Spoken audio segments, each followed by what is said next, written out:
Yes, yes, yes. We are here. We are here. Ladies and gentlemen, we are live. This is the Random Talking Indie Music Show. Shout out to everybody that's viewing us on Twitch, Facebook, YouTube, Periscope, Caffeine TV, Instagram, wherever. We here to take over social media one app at a time. Y'all already know how we do. Shout out DJ Hitman, aka Mr. Ballhead Host Shit. Y'all wanted to shout you out publicly for eating at one of the oldest chicken establishments in Lynchburg. You are now a citizen of Lynchburg. He went to Kenny's Chicken and got himself some out of Kenny's Chicken. He gave me a full, thorough review. Like he said, that joint was like that. Was it better than Popeyes or Church's? I mean, because sometimes Kenny's is a hit and a miss. Uh, what's up, everybody? It's your girl 759. I'm on the screen, ready to do my thing. Joined by my co-host, everyone's favorite Minx, the Bronx Billy, the beast from the east with a gap in the teeth, but it's perfectly okay. AKA, she hates them blue check motherfuckers. AKA, run me my papes. AKA, it's a lot of AKAs. Just call it what you want. Just don't call her a copycat. Do they dig or do they dig? They better dig. Oh my gosh. Scared the oh my god. Oh shit, I'm that loud. Hold on, let me turn you down on my end. Hold on.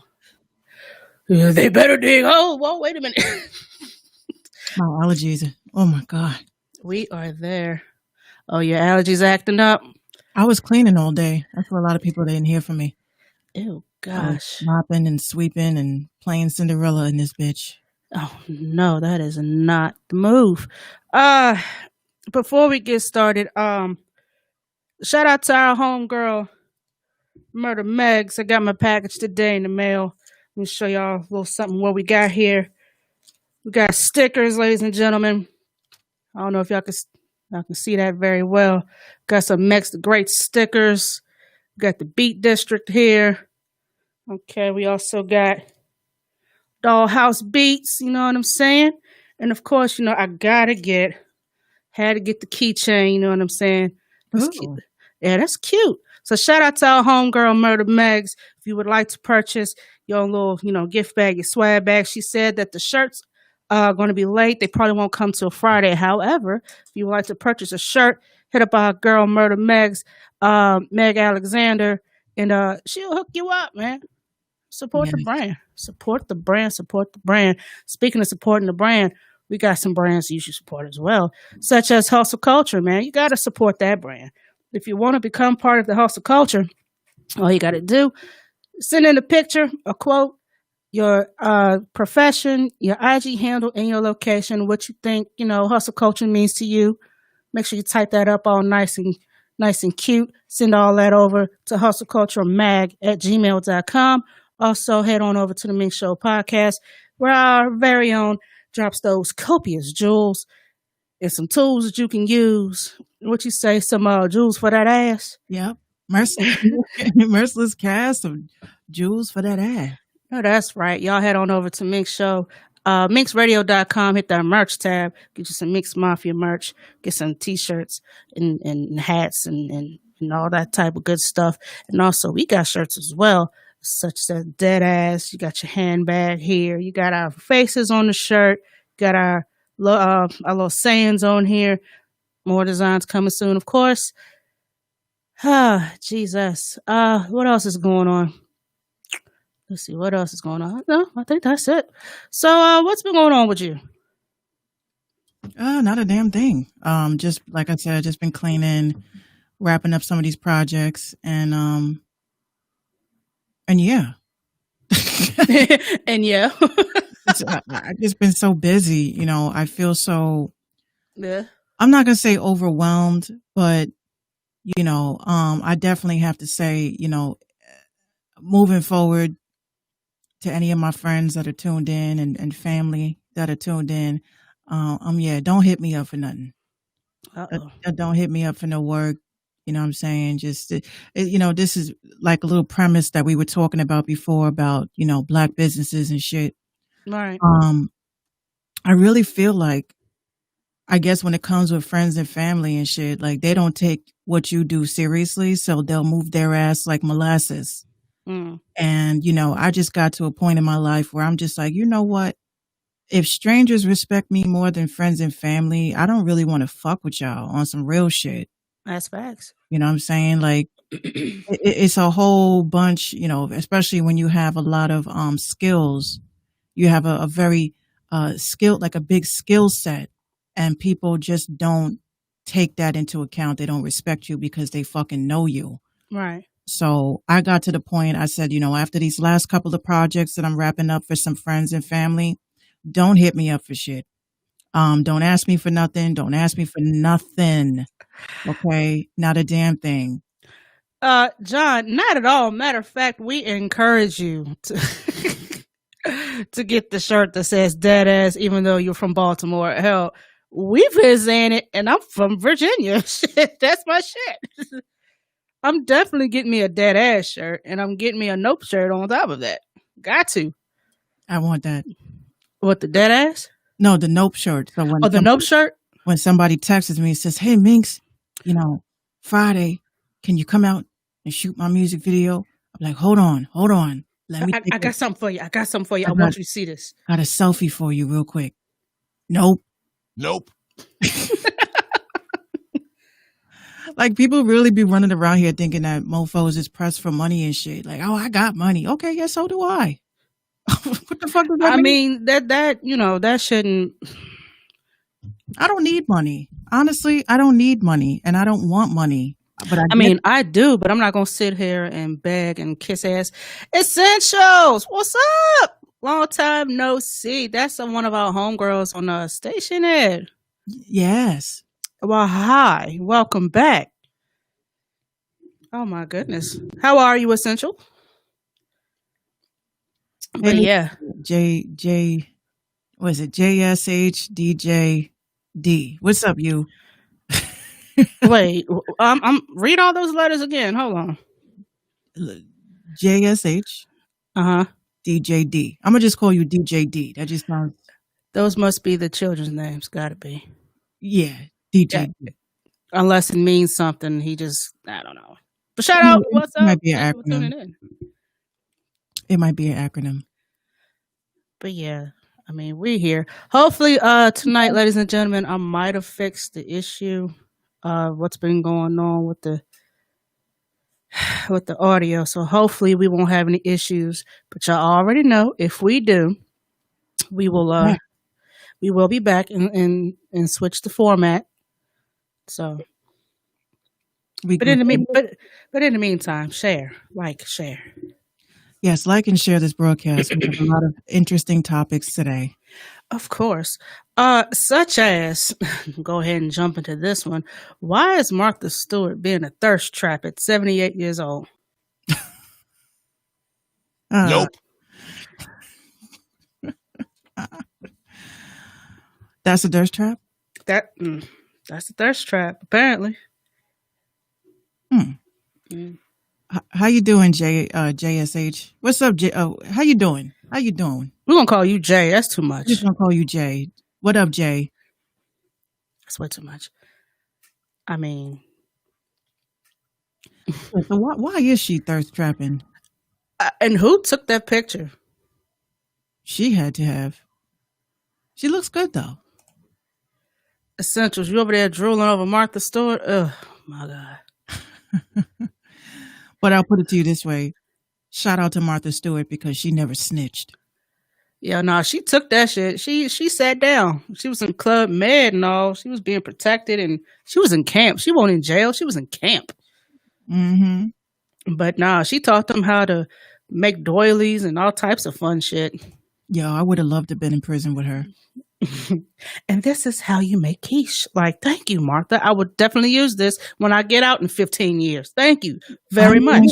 I'm going to show you how to make a designer shank. First, you take the blade and you move it counterclockwise against the Yeah, no, we don't need all. And that's a good thing. No, Martha, it ain't. Trust me. All you need is a pen. All you need is your toothbrush, and your toothbrush can be a shank. All you need is toothbrush and patience.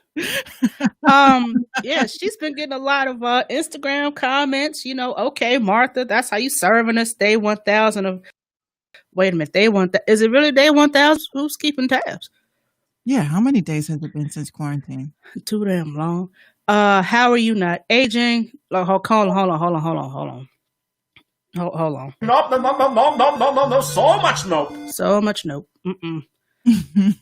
You're 78, honey. You are aging.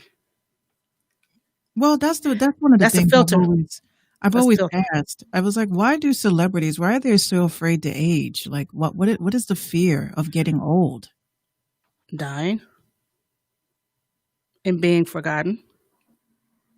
Well, I'm not trying to be that person, but I would think, just knowing that your time is running out, and there are probably still some things that you haven't done, and you probably got some regrets, and you just don't want to, well, not necessarily in that aspect, but more like looks wise. Like looks wise. yeah, you have all these celebrities that are afraid to age. Like there was a video that was circulating around on Instagram with Steve Harvey. He had a woman come on his show that was showcasing one of Oprah's brands, and she squirted it on his hand, and he was like, "Oh wow, these wrinkles, they cleared up quick." And she says, "Oh, they're made from human foreskin." Ugh. And he said, "You ain't ever allowed back on my show." Absolutely not. No, that's still surge, honey. That's still some surge and a little bit of Botox around the eyes. Yeah, but Oprah was advertising this brand, that this is actually one of her brands. He said, "Why is it all red? Why is it red?" She's just like massaging it into his hand. She says, "So look, it go away. It go away. But look at your hand now. Look. He goes out. He's showing the audience, "Hey guys, look at my hand. All the wrinkles is gone." And then that's when she told him it was made of human foreskin, and he flipped out. I mean, I would too. Shit. Like, I would like to know if I have like dicks on my hand. Like, please.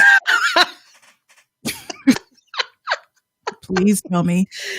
Oh, some of y'all, I got sea moss. I'm like, are you sure it's sea moss, or is it from the Hudson River or some shit? Like, I don't be knowing.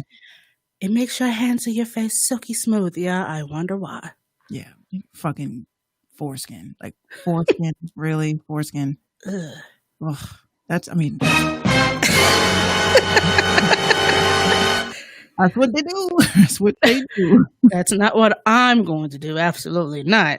But I mean, look at people like who's that bitch? Cindy Crawford. She's like in her 50s. Is she still look like she's in her 20s? Probably she got some foreskin on her face. Who's that guy that it comes on like at 3:00 in the morning, and those infomercials with the look youthful today. All you have to do is apply this cream and wait 3 minutes. And and you see that the crow lines start like, yeah.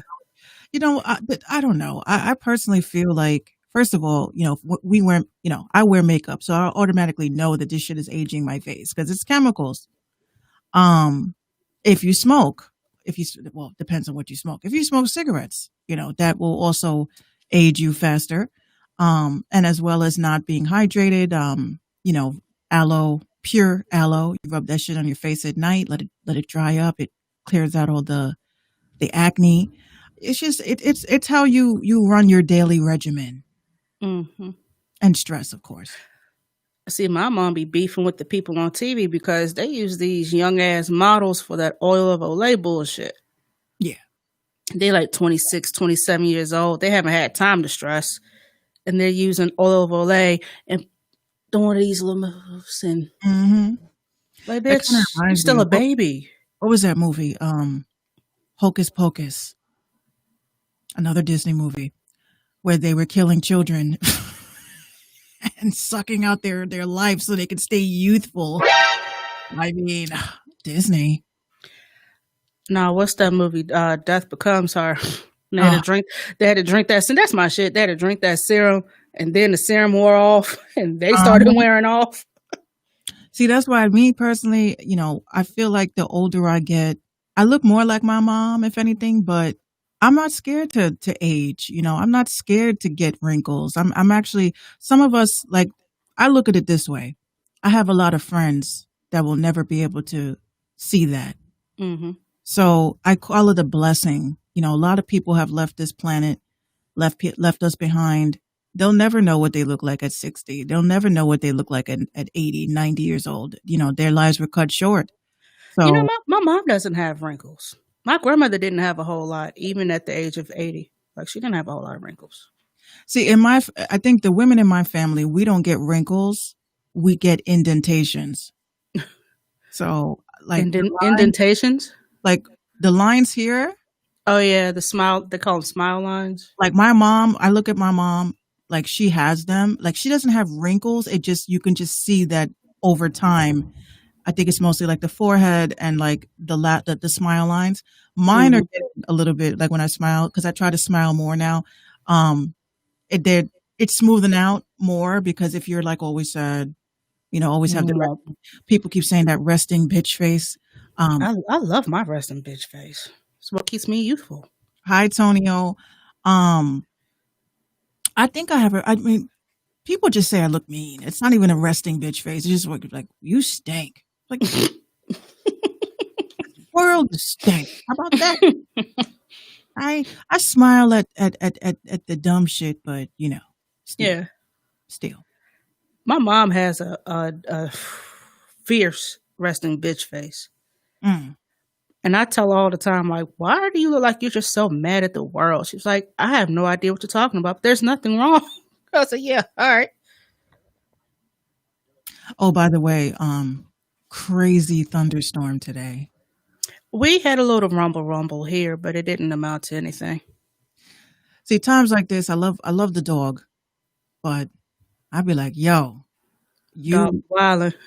you really be like you're a Bronx dog. You should be used to gunshots and firecrackers and thunder by now. Dogs will never get used to it. Yeah, because it's like magnified like 100% in their ears and shit. Like it sounds Hmm. like a fart sounds like an atomic bomb to them. That's what someone said. Yo, I had to think about it. I was like, can you imagine if I burp, what that might sound like to a dog? yo, real shit. My dog, the dog I used to have, she was a pit. And Diamond, I would let her lay on the foot of my bed. She had her own little blanket and shit. And I let her lay on the foot of the bed. And I didn't hear it. I smelt it later. I didn't hear it. But she had cracked one off. And it was the cutest little beep. And she jumped up and like it was scared to shit. Yeah, because that shit probably sounded like And then she looked at me. I'm like, look, that's all you right there, sis. Stank ass. Get off my bed. Go over there. I'm telling you, like a little like we may do like a little and it would sound like them, like this to them. Oh, that's what it sounds like to them. Oh, but one day she did one like this. It had the nerve to look at me with like the strangest face, like, "Brr." You Like, nah, do. bitch. Tonio says their farts stink too. Oh Man. yeah. What? Freaking eating Alpo and shit. Like, come on. That dog child. Mm. Oh my God. Like this dog here. Oh my God. We take her for a walk and she's one of those dogs. I'm like, you go on this tree every day. So Mhm. why on earth do you have to stand there and keep smelling the damn tree? Like, okay, this is one down the street. Okay, this is the bitch up the street. Okay, I'm gonna pee on both of y'all shit. I think dogs kind of do that because they don't see.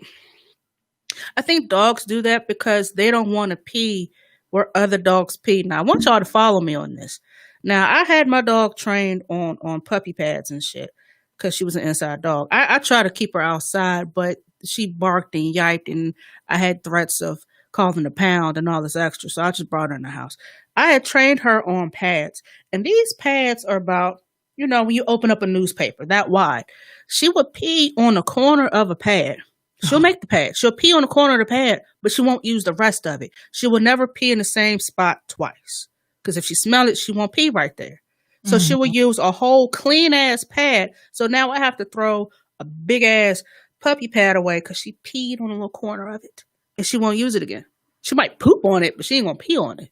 So I Yes, think that's yes. kind of why dogs sniff around trees where other dogs can probably pee at, because they don't want to pee right there. They want their own spot. Yeah, Tonio says, marking their territory. Yeah. Yeah. They're marking their territory, but they take forever. Like, what is the purpose of just... It's like graffiti. It's like if you spray paint minks on a brick and I come and spray 7 on top of yours. I just threw I'ma something up come on top of back. your shit. I'm going to come back and spray over your tab. That's basically graffiti for dogs. Pee. P. Freedy. Bruh. We're over here talking about dog pee. Come on now. Just random talking. Random talk. That's what we do. Oh Jesus. What else have we got to talk about? We are supposed to be talking about this like all week, but we've never got around to it because so much other shit's been going on. So let's just go ahead and get into it. So the Epstein, what's the name? Epstein judge. Yes. Esther Salas. Her husband, son gets shot. The son is dead. The husband is critically injured. They try to say it was a hit. It was a gunman posing as a FedEx driver. Let's see. The judge in question is Esther Salas. Earlier in the week, she was assigned to oversee a lawsuit brought by investors against the Dutch bank over its involvement in the handling of financial matters relating to sexual predator Jeffrey Epstein. On Monday afternoon, multiple news reports cited police sources suggesting the deceased lawyer is a prime suspect in the case. The lawyer, who's allegedly a men's rights activist with a case before the judge, was reportedly found dead hours after the shooting and was in possession of a package addressed to the judge. Ew. In the lawsuit, Very good fellas. very much.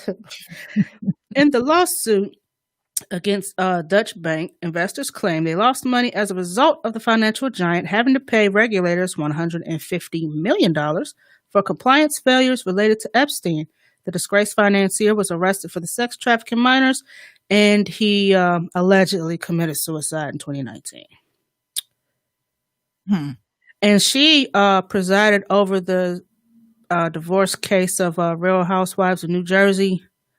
What's his name? Teresa Giudice. They turned around and deported her husband. But yeah, so maybe that was a bitch. You better do what you're supposed to do, or else your husband gonna die next type shit. I don't think that the hit was meant for the son. I think the hit was meant for her. He had answered the door for the FedEx package, quote unquote, and he just got caught in it. I think it was for her, but casualty of war, collateral damage. He answered the door, so it was either going to be you gonna die or someone you love is gonna die. Well, the husband got hurt and the son got killed, all for answering the door. And I don't even know if the son. The son was like in his 20s or something like that. Mm-hmm. But I don't know how much he knew about his mom taking this case. Hey, that boy was probably playing fucking Fortnite and just said, "Oh, someone's at the door," and then poof, that's it. And it could have been wrong place, wrong time type deal. See, now this is what's going to be like real fearful, because now they can't use, they can't send a FedEx guy. Come on, they can't send a FedEx guy. I mean, it's just so weird how like everything that is attached to this man, it's like everybody is either him or the Clintons, and everybody and their mother's dropping like flies, almost like a season finale of a show. Like when they killed Opie in fucking Sons of Anarchy, which I felt was so unnecessary. That was an unnecessary death. I've never seen it, but okay. Opie, and this was a hit. Here's what's crazy. Since you haven't seen it, I'll give you a quick synopsis. So they're in a gang, right? Motorcycle club. And you had the dad and the son, which was Jax Teller, who is Charlie Hunnam. Okay, the story, please. Anyway. No, that nigga. Anyway, so So basically, long story short, like they was trying to kill the wife, and they thought that the wife was in one particular car. They had switched cars. He was just like, "Oh, go ahead, take this car. I'll take this," and they wound up killing him, thinking that it was the wife. And it was so like I felt that shit, man. I still feel that shit. But that's a situation I think is happening here. It's like they probably tried. They was like, it's gonna be her. She gonna open the door. Mm-hmm. But my question is, if you're a judge, don't judges have security? Like, No, they're a regular person. She's not a celebrity. She's not Michael Jackson. What the hell she needs security for? Now, however, I do believe she should have had security because of the case that she was taking over. I strongly thought because you know how everybody said that it was a whole bunch of conspiracy theories around Epstein, whether he killed himself or whether it was a head of this and this. And then she takes the case. I would have been like, you see how these people that's been associated with him have been disappearing? I need security. but Bring that here. she probably didn't think nothing of it because it's financials. Still, any ties to him? No, I need security because you never know. Tonio says, "Real hitmen kill everybody." No. No kids, no kids, no wife. Other than that, they Real- kill. Real hitmen kill who they're supposed to kill. They probably gave the hitman some alternative measures. Okay, so if the husband opens the door, kill him because that'll be a threat to her. If the son opens the door, oh well. But if she opens the door, she is the person that we are going after. Yeah, but the husband got the husband is injured and the son dies. Who was on the dean's list at his college? He was due to go back. He was just visiting. Well, now she must be shooketh because Very. you took someone's kid, man. Like if they're going this far, then whatever the rabbit hole is about this whole situation must be far more worse than what we think. It's a whole lot we probably don't know. We're just speculating on. Shout out to Real Lyrics. Thanks for joining in with us. He asked us about the whole Kanye running for president. We kind of covered this yesterday, but I kind of hope that he doesn't. He doesn't need to at this point. Kanye West. Ooh. Oh, I heard that. That wasn't my stomach, by the way. It wasn't mine either. How do I feel about Kanye West running for president? I mean, I think anybody can say that they want to run for president. It's all of the fact of the matter is if he's qualified, and clearly he's not qualified because he's going through severe manic episodes. So I don't think a mentally ill person should be commander-in-chief, and I wish him the best. I think what Kanye needs to do, and this kind of sort of segues into our next. Real lyrics. So he freaking he tossed the ball. I caught it. I was like, oh, mix with the dunk. This kind of does tie into this to the next joint. So, Kanye came up. Okay, Jesus, calm down, son. He's like, I'm ready for it. I want to hear your commentary. Spill the tea. So he tweeted and deleted a whole bunch of crazy cryptic shit. One being that his wife Kim had tweeted something without his say so, and then he said something about him and called his mother-in-law Chris Jong-un, and then holler white supremacist. Deleted that shit quick. Then he says Drake. For some dumb reason, he says Drake, and then he deleted that. And then he says that apparently Meek was trying to get at Kim while they were talking about, not police reform, about jail reform, and said that she had met with him at the Waldorf and all this extra.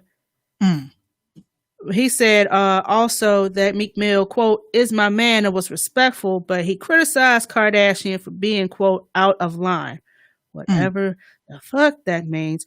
Then he tweeted, they tried to fly in with 2 doctors to 5150 me. I've been trying to get divorced since Kim met with Meek at the Waldorf for, quote, prison reform. I got 200 more to go. So that was the 200 was the series of tweets that he was just going on. Boom, boom, boom, boom, boom.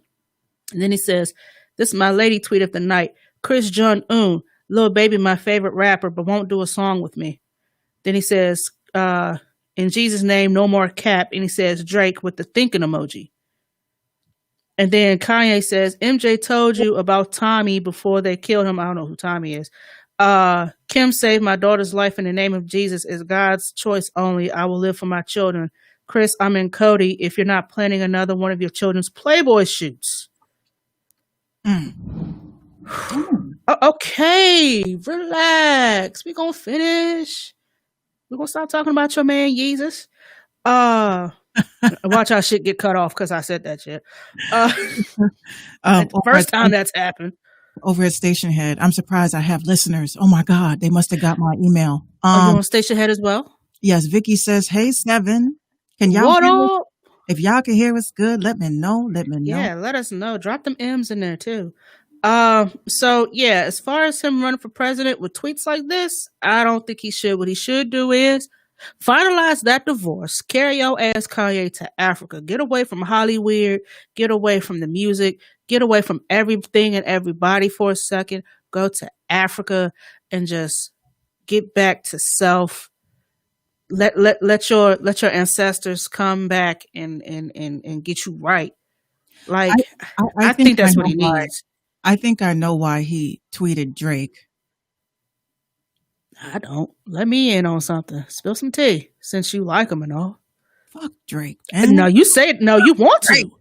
No, you want to. Drake? I'm kidding. Yeah. All right, Soldier Boy. I was just on his website the other day. Is he still selling soap? No, I'm part of that SODMG shit. That, you know, because I was trying to figure out how the hell you running this shit. I want to know what platform this is so I can drop my website, my social media site for artists. Glassman says over in Station Head, he says he's got 2 albums on the way, and he also says I'm so confused by what he's doing. Everybody is, because nobody really understands. Like when you're bipolar and manic, your thought process is all jumbled and mixed up. Sometimes you'll have clear thoughts, good mood, everything's good. Then next thing you know, it's a chemical imbalance in your brain. It's all it is. And then you're a whole nother person. You're accusing people of stuff that probably didn't happen. Meek didn't say, by the way, whether that whole quote unquote entangle, this is what I call it, entangle gay 2.0. I don't know. He been kind of messy too about some stuff. But the thing is that here's why I think that he tweeted Drake. Okay. Now, a couple of nights ago, I was joking around with some people because I really do think that Drake had something to do with XXXTentacion's death. I really do. Mainly because in XXS's Instagram stories, he wrote in his stories, if something happens to me, Champagne Poppy did it. Okay. And I have that tweet. Tweet. I love Twitter. I'm sorry. I think that, Drake, he may have smashed Kim. And, I wouldn't be surprised. Well, before Kanye got to Kim, who hasn't? I mean, she wasn't quite a poster girl for, virginity and all. She wasn't the most pure thing in the world. I mean. Well, we're forgetting that she was personal assistant to Paris Hilton. And there was a lot of stuff going on at that time. See, this is why me mentally, I have my chronic thoughts. And then what I do is I think a lot because some people live in the past. I live in the past for one reason, because some shit just did not add up. It just did not add up. I'm like, wait a minute. Now, I really do think Kanye West is mentally ill. Just like Azealia Banks. I have a different level of respect for her now. Because she is mentally ill. Like bipolar people, they go through these situations, they'll feel like they can move fucking mountains. Like they feel like they could run for president. You know what I'm saying? But the people around them, like that's when Dave Chappelle, I was surprised with Dave Chappelle. Like they're all sitting there saying, oh, Dave Chappelle's a real friend because he flew out there. He probably went over to say, you about to get killed, motherfucker. You need to be quiet. Like, listen, this is what I need you to do right now. Just sit here and don't say nothing else, G, for the rest of the year. Don't say nothing else. Just focus on the music. Don't say nothing else. Yeah, Dave Chappelle's like, him coming up in there was kind of strange. Vicky says, also, if you saw all the track listings for Kanye's new Donda album, the track it was a lot of God involved. Well, she a lot of that. She says it looks like it was written by a child. Well, he also tweeted some screenshots of different fonts that he was practicing for the cover, and that's probably why it looked like his child probably did write that. North probably did write that. I mean, which would be cute, but I think one of the things that bothered me about his entire Twitter rant was when he said about the Playboy shit, that he really believes that, Chris would pimp out her grandchildren. That was kind of... Because you really think, like, because I said, look, this is what fucking bugs me. Okay. And I know some of you guys saw this on my Instagram today. I have posted up some shit about, Brandy and Whitney Houston and this crazy note. And I had talked about it on Twitter. And next thing I know, it was trending in only New York, Brandy's name. But we keep forgetting that Ray J, right? Ray J again. Remember, at that time when Whitney died, Ray J was in the mix. When the Kardashians blew up, Ray J was in the mix. So I want to know, no one is ever asking these real ass questions. Who the fuck is Ray J and why is he why is he always in these entanglements of these situations? Because nobody ever sat there and said, because I know one person did ask Brandy at that point. They was like, Brandy, what was in that note that Whitney gave you? And she said, that's just for that was a note for me and only for me. No, bitch, you owe it to us to know what the fuck Whitney gave you. And what was Ray J doing in that situation? First, it was the bodyguard. Then it was Ray J. There's something sinister going on here. And I don't feel I feel very uneasy about it. And Ray J was the first person. Yes. Vicky says Ray J hit it first with Kim Kardashian. And then she blew up. So I think at the time Ray J was going through his peak as an artist, and I mean he was, I'm not going to say popular like Chris Brown popular, but I had never seen Kim before prior to, because I really didn't follow Paris Hilton and none of them crazy girls. Like I didn't know what she did, to be honest. But all of a sudden, here she is. Look, Ray J blew up. Let's look at the timeline here. First, it was Moesha, right? Brandy had her show where she was wearing a front lace of braids. But anyway, she never wore her real hair. I wasn't her real hair. That's why I laughed, because I'm no. I take that back. She did wear her real hair at Thea. Then after Thea, she started rocking the braids and shit. And then we never seen her real hair again. Those braids were fake. She was the first person to be rocking the front lace braids, and you could see the line and everything. A person that wears front lace would know. We look. You know what? we would know. But what I'm saying is that let's look at the timeline. So you had Moesha, and then Ray J came on as, he was Brandy's cousin at the time. Who was Ray J on the show? I think that was his cousin. I think he did play the cousin. Okay. There's always that fucked up cousin that always comes in. So, okay, great. So he got his success from that. Then out of nowhere, because nobody was really listening to Ray J's music like that, was when he had that feature with Lil' Kim. Wait a minute. And he blew up off of Wait a Minute. But it wasn't on no socialite status. But how the fuck did he wind up with Kim Kardashian? That's the question. And don't forget Sexy Can I. You cannot. Oh yeah, Sexy Can I. But that came out, I think, after Wait a Minute. But why is he rolling around? because there was a rumor in Hollywood stating that Ray J was like a drug dude. Like he had access to the drugs, and they would go through Ray J to get it, because you ain't gonna go to West Hollywood talking about, hey, you got weed, and you're a high profile celebrity. So Ray J was the runner. That was the rumor. So they're saying that apparently that night that Whitney died, overdosed and drowned in her bathtub that she would never use in real life because she was such a diva, that she only took showers in her trailer. But anyway, they're saying that she called Ray J that night. Ray J came through, and then somehow magically people downstairs from the hotel heard a bunch of knocking and moving, and then she died. She was found dead. All of that shit, I'm like, the Norwoods, I think they're fucking evil. Okay. Then you got Kim Kardashian, he passes the torch, pause, and then she's famous. And now she has all these controls of Kanye West. Oh, okay. Vicky says after Brandy did Moesha and Ray J played her cousin, Ray J put out his One Wish. Yes. And she said that's when Ray J blew up. But Ray J was, Ray J had his hits and misses, but I wouldn't say he blew up. The I Hit It First song blew up. Sexy Can I blew up. I mean, what is Ray J? Ray J, y'all need to keep eyeing these Norwoods. That's all I'm going to say.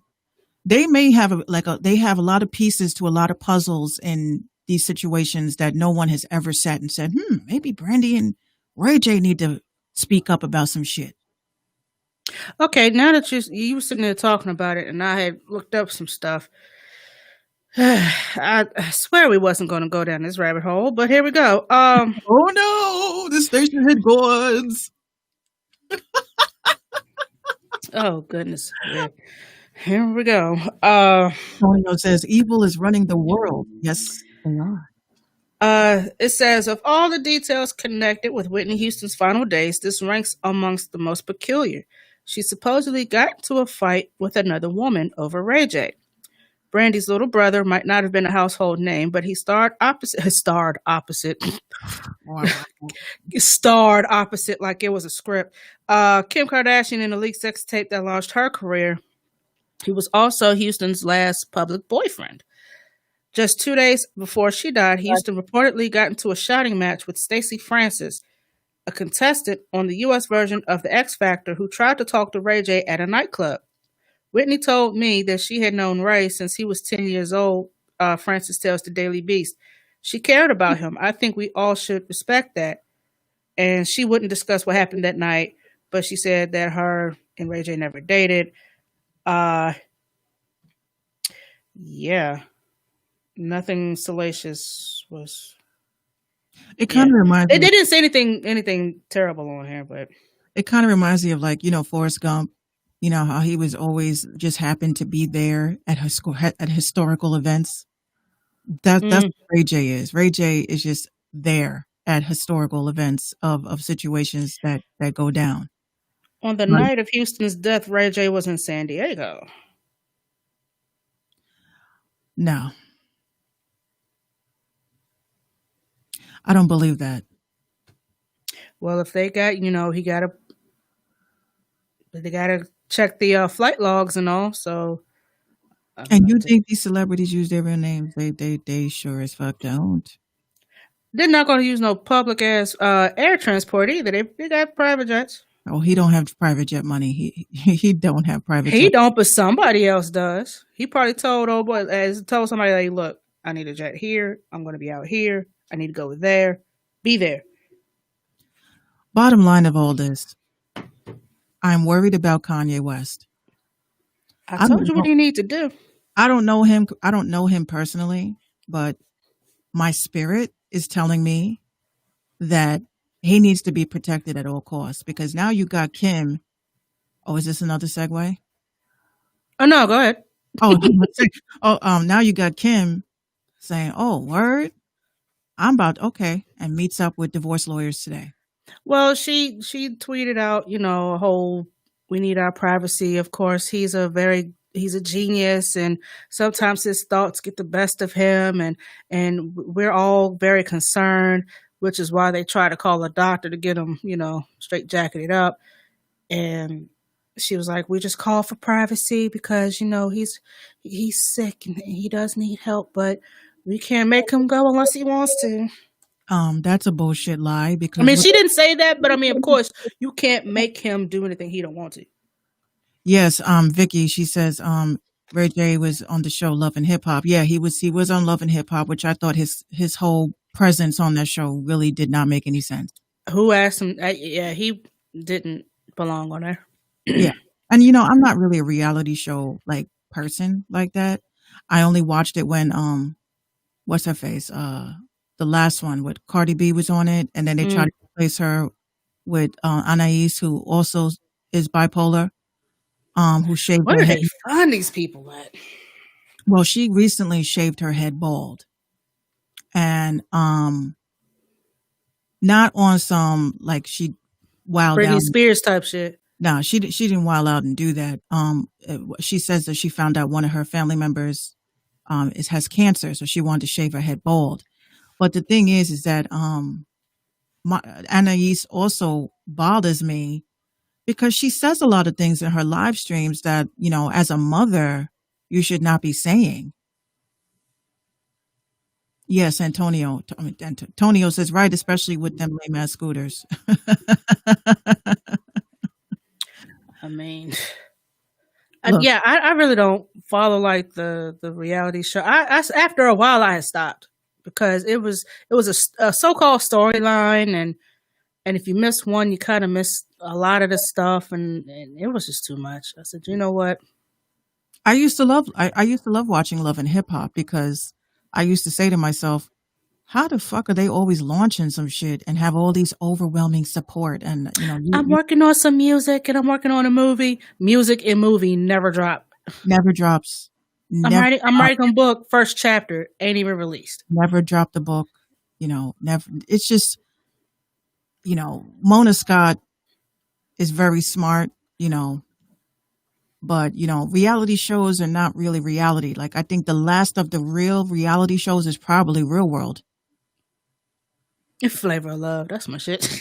Oh yeah, Flavor of Love. I love New York. Rock of Love. I used to love Rock of Love. Who's the bitch who tried to cook a chicken and didn't even cook the chicken? Oh, the one with the beam that they keep sharing. Beyonce. She tried to serve Flav's mama some chicken and didn't even cook the bitch. She put that shit in the microwave. My nigga, you don't do that. And she was like, what was it? New York was like, at the door, they were yelling at each other. She goes, that's okay because my friends think I look like Beyonce. And she goes, Beyonce. Oh, I never forget Flav's mama's face though when they brought the chicken to the table. Some of that chicken looked all right. Some of it looked kind of dry. And they served Tonio. She put chicken in the microwave. She cooked it in the microwave. And it, and no seasonings. No seasonings. A black woman. Vicky says. No, that was the white girl. Oh, no. It was the black girl. You right. It was the black girl. That's what I'm saying. Like how you don't know how to cook chicken? Vicky says Jersey Shore was a great reality show and still is. It was all right. I liked it. I won't go back and look at it again, but it was all right. Mm-hmm. I hated Angelina. That was a bitch. I hated her. The only shows I can't stand is like The Bachelor. Yeah. The Bachelorette. Like, first of all, 25 people busting slobs on national TV to try to hook up. Y'all propose. 2 weeks later, they're divorced. No shit. Like you really expected it to work. That show, like I wouldn't make it. Okay, because it's like, let's say I'm the last two, and then the dude goes, I'm going to go spend the night with whatever her face is. And then your whole time you're saying to yourself, oh my God, is he smashing her? And you'll never know until you watch the show. Mm-hmm. And y'all do the reality reunion show. You got Wendy Williams. So Manx, how you doing? Tonio says Naked and Afraid was a real reality. And Vicky Poet, she says, remember when Pumpkin spit on New York on Flavor? Yo, had me like, you about to get your ass beat. But I will say, I've met a couple of, reality stars. Um, I think the most strangest reality star I met was what's her face? Damn, it's that chick from Love and Hip Hop. She's a rapper, but I forgot her. Like Which one? They all try to be rappers. what is it? She was kind of like damn it, she was dating that chick. Fuck. What's her name? Amina Butterfly? No, Erica Mena? no, she was kind of like on the Young M.A. side.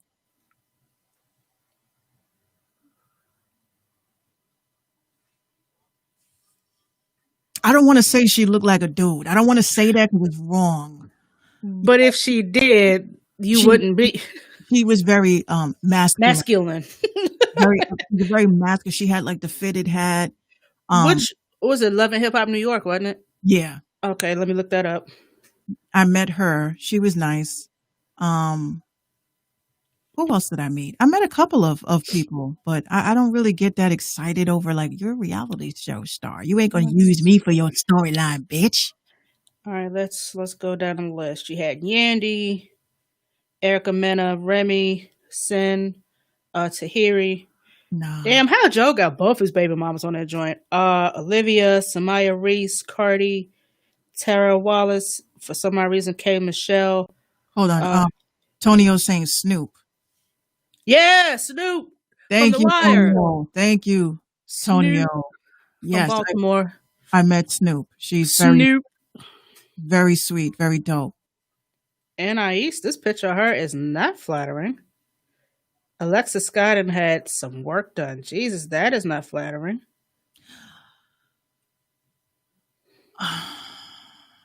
Alexis Sky. I just hate her comments on Instagram. People are just so fucking rude regarding her daughter. It could. I mean, I understand now why she turns off her comments. It's not because she's afraid of like being told that she's ugly or some shit. But you got. But why do all that on Instagram if you know people want to say something to you? Well, she had uploaded, I think it was a milestone of her daughter finally learning how to walk. And they were like, well, bitch, if you wasn't drinking when you were pregnant, then maybe she would be normal. It's like, yikes. Why would you say that? Yeah, it's just some things you shouldn't say. There's just some things you shouldn't Like, I say. see why people, like I said, social media is not built for everybody. You know what I'm saying? Everybody ain't built for this shit. And I mean, even me, I was sitting there like, yikes. I wanted to curse out the bitch myself, but Alexis Sky wrote back and she said, God bless you. I was like, you know what? You're a good one. I would have had to find out that bitch's IP address and wring her neck around at her fucking McDonald's job. See, this is why you can't be on reality TV. You violent. I would never. Yeah, I would. Yeah. Mona Scott, I told you yesterday, Mona Scott, you would be canceled in 5 minutes. Like, Minx, that bitch Minx. Oh my God. Like, I turned down the Bad Girls Club when the shit was hot. That's where you should have been. But for those that missed the show last night, we was talking about Minx. If she would have gotten hired by Mona Scott and was doing a Love and Hip Hop, esque type show.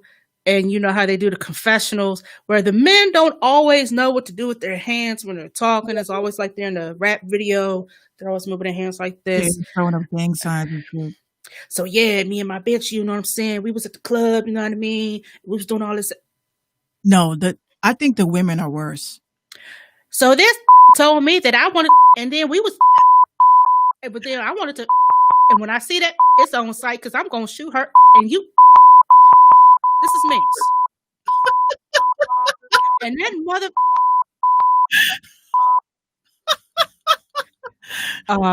Ms. Couture, thank you for your time. We will send you your check in the mail. You may pack your shit and go. Everybody would love me. Vicky says, I would watch Minx if she was on Love and Hip Hop. Thank you. I would too, but we know she ain't gonna last long because she gonna be try to cut everybody. First of all, it'll be very tough because I got Gino. So we already know the storyline's gonna be, let's try to break these motherfuckers up. That's gonna be the first thing. The second thing is I'm gonna be having all these launches and shit that's never gonna be nothing. And then, and then of course there'll be the infamous beef with another female rapper on there. You know, they're gonna snatch my wig off and take off the rest of my edges. And then the plates and the drinks gonna go flying, the shoes gonna go flying, the wig is gonna go flying, fingernails gonna be popped off, and then there's gonna be Minx back in the confessional. Yeah, I told her I was gonna kick her because I told her to keep her mouth off me. I'm from the mother Bronx and I will kill her. Bitch. That would be the end of her career. That would have been it. That's That would have been it.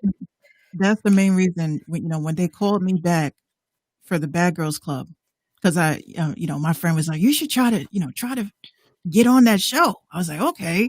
So I sent them a video. I was like, hey, my name is Minx. I'm from the Bronx. And I'd be there not to fight, but to just instigate shit. That would be me. Well, I think the most successful bad girl was Natalie Nunn. Yeah, because that's the one everybody remembers. She's the most successful one. The second most successful one, I think it's just her. Turf says she already had connections. Yeah, she kind of did, because she when Natalie Nunn came on. First of all, I didn't like Natalie Nunn when she got onto Bad Girls Club, because I was like, automatically I wanted to punch the TV in the face.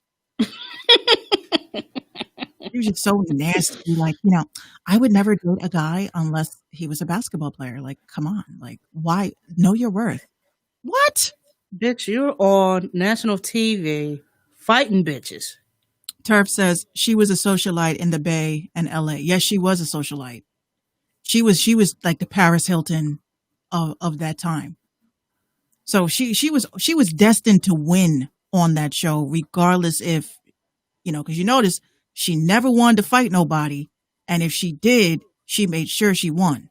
And every time that somebody wanted to fight her, she was always talking about, oh, I'm out, and packed the bags and shit. You got the director running out. Wait, Natalie, please, let's talk about this. Like, I'm not gonna stay in this house with this bitch and she threatened me.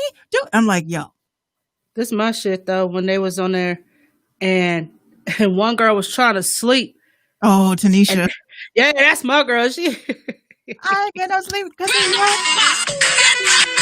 Give it to me, I wanna get no sleep because of you. Y'all not gonna get no sleep because of me. That's my shit. That's how it is like when you're pregnant. And that would be me. I would be an asshole. Like, okay, y'all want to be loud? Y'all want to be messy? I got you. I ain't gonna put my hands on you, but you're not gonna get no sleep. Oh hell yeah! But I'm not gonna fight you. If I just throw your shit in the pool. I ain't gonna touch you though. If Bad Girls Club does come back, I will sign up for it again, and I will see it through. So I told this that we was going to get.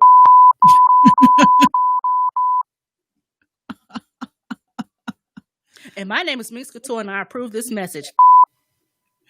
Turf says, "Don't do it. Reconsider." I think I might. You know what? You're right, because we all about monetizing shit. I was the first person that came out and said, "I'm gonna come out with a reality show on Instagram TV, shot and edited and everything." And who was watching? Irv Gotti. Because after that, this mofo decided to put Tails. And that's why I'm like, you know what? Is that still on, or that kind of sort of faded out? Well, Tails, I mean, I think they missed the mark. Like, they didn't come back as strong as they should have from the first couple of episodes. Because they was too busy trying to compete with Power. I think. They kind of came out at the wrong time. Correct me if I'm wrong. Isn't Tails supposed to be about taking songs that are existing and creating a storyline around that song? I've never seen it, but I don't know. Because I thought that's what the premise was. Because let's say the song, what is it, Vicky's Got a Baby? I thought it was Brenda. Who's Vicky? I'm sorry. Vicky. I'm looking at Vicky. Brenda's Got a Baby. So they would create an episode around that song idea, which I was like, that's dope. That's never been done before.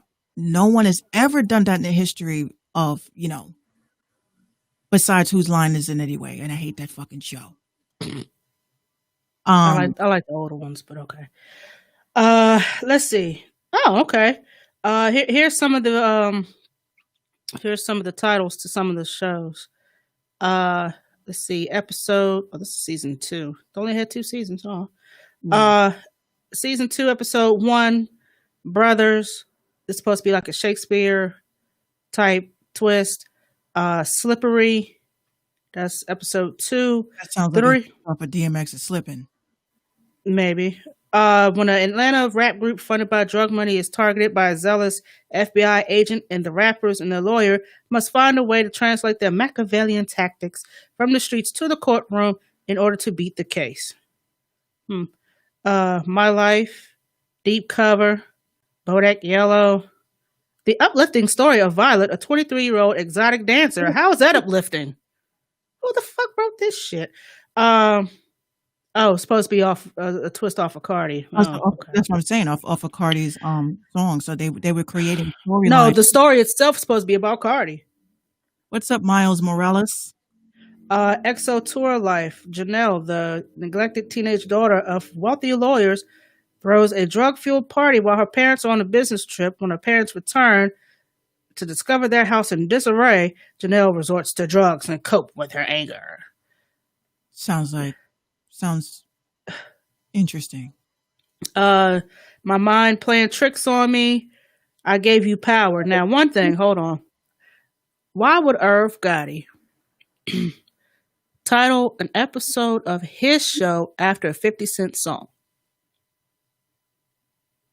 Because it's his show and he could do whatever the fuck he wants. That's why that shit ain't last. That's what see. That's what. Anyway, but one episode of Power that really bothered me, I forgot the name of the title of it, but it was about a girl that was a ballet dancer. She was a dancer, and there was a photographer that was contracted out to come to the studio so that he could take photographs of her dancing for a campaign that they were doing. So, of course, the typical, oh, he looked good, and oh, she looked good, right? They start messing around and shit. And he only had one thing. He didn't want her to touch the camera. Don't look at my camera. So being a dumb bitch, she goes while he's like out, like he leaves. He forgets his camera at her house. And she goes and she looks and she's looking through the camera's photos. And she sees a bunch of women, like thousands of women, of pictures that he took of them. And they went missing. They were dead. And I'm sitting there like, yeah. I'm watching this on IGTV, by the way, in the dark. And I'm like, you know better than do that. I said, that was the first time in a long time that I have ever watched anything and actually had an emotion to it. What's the name of the show again? Was this off of Tales? This was on Tales. This was an episode of Tales, but it's on Instagram TV. So you got to go on Irv Gotti's channel. Oh, okay.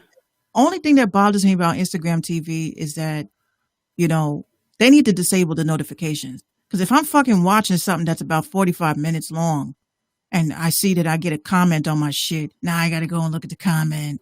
You know what I'm saying? I got to reply back. Then I got to figure out, okay, was that 28 minutes and 32 seconds and go back? I swipe that shit up and keep on watching. They need to disable the comments. But it was a good episode. It was very good. It made me think. It made me feel like, oh my God, this dude was a predator. He was a predator and taking pictures. And she confronted him. And then when they got into a fight or some shit, like she pushed him and then he died. Like he hit his head on like a mantle or something. And she was like dead. And I was like, and then at the end, they played like this crazy song. And it was only reason why I enjoyed it was because the comments of, people tagging their friends like, oh my God, at 46 seconds, look at this shit. And you're just like, I know it happened at 46 seconds. I was there. But it was really, really a good concept to, we're in a streaming world now. We're not going to go back to television. Everything's going to be streamed, live Pretty streamed. soon. Yeah, live stream or regular stream. So why not, put out entertainment in that way? It doesn't have to be on Instagram. I mean, I know I have a friend, she's an actress and she has, it's a, um, what is it called? I forgot it's on this app called Reverie or Revry. And it's for the, gay and lesbian, community. Mhm. And I was like, yo, like she sent it to me, but I guess she felt weird about sending it because I'm not, So I was like, That doesn't mean you still can't support I used good to watch, TV. I used to watch Queer as Folk and the L Word and shit. That doesn't mean that I was, you know, I mean, I watch Pose. I mean, that's my shit. I Yeah. love Pose. I can't wait for season 3. some of those shows on those stations are very, very good. Like, you sometimes say to like what's her face? Ruby Rose, the one that was on not the rapper, the actress. She was on what is it? Orange is the New Black. Mm-hmm. And when she I've yet to get into that. I'm still on like episode 4. girl, you are losing out. I guess so. I just can't get into it. I just started Nurse Jackie. I've been wanting to watch that. I'm No, on but episode 3. when Ruby Rose came on there, and me and Gino was watching this because he usually watches what I watch, and he just was like, "You looking at her a little bit too hard, babe." I'm like, "What?" He looking at you a little too hard for looking at the TV a little too hard. Like, wait, what's going on here? I said, "Bottom line is that she's cute. I mean, that doesn't mean that I'm gay. That she looks cute." You can appreciate natural beauty. Yeah, and I told him, "Look, she could, we something happens to us, I'm going after her." You done already made plans. Look at you. You waiting for him to fuck up. Like, you know what? This is exactly what I was waiting for. Bye, bitch. Like, I'm sorry, did I burn dinner again?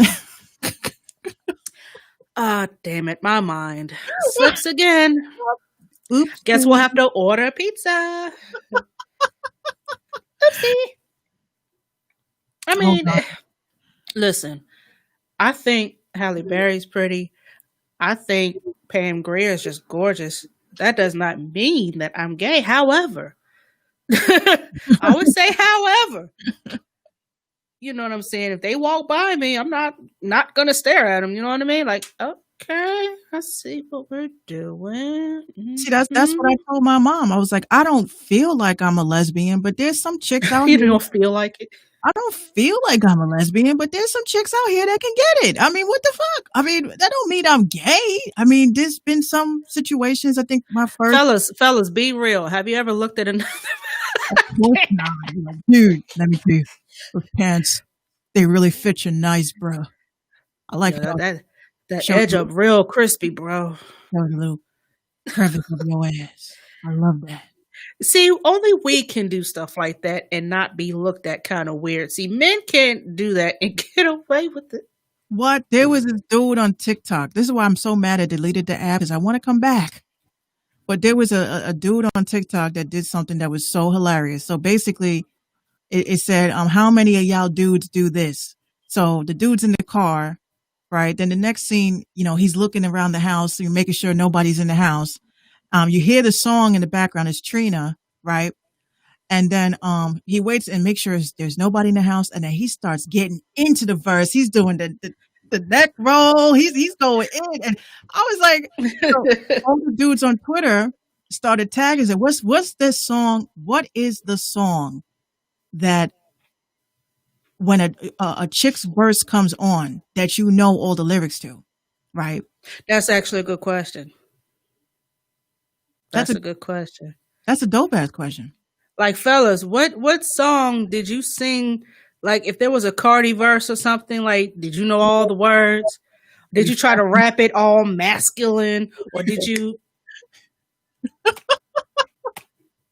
did you do all that? Did you do the theatrics? Did you do the theatrics?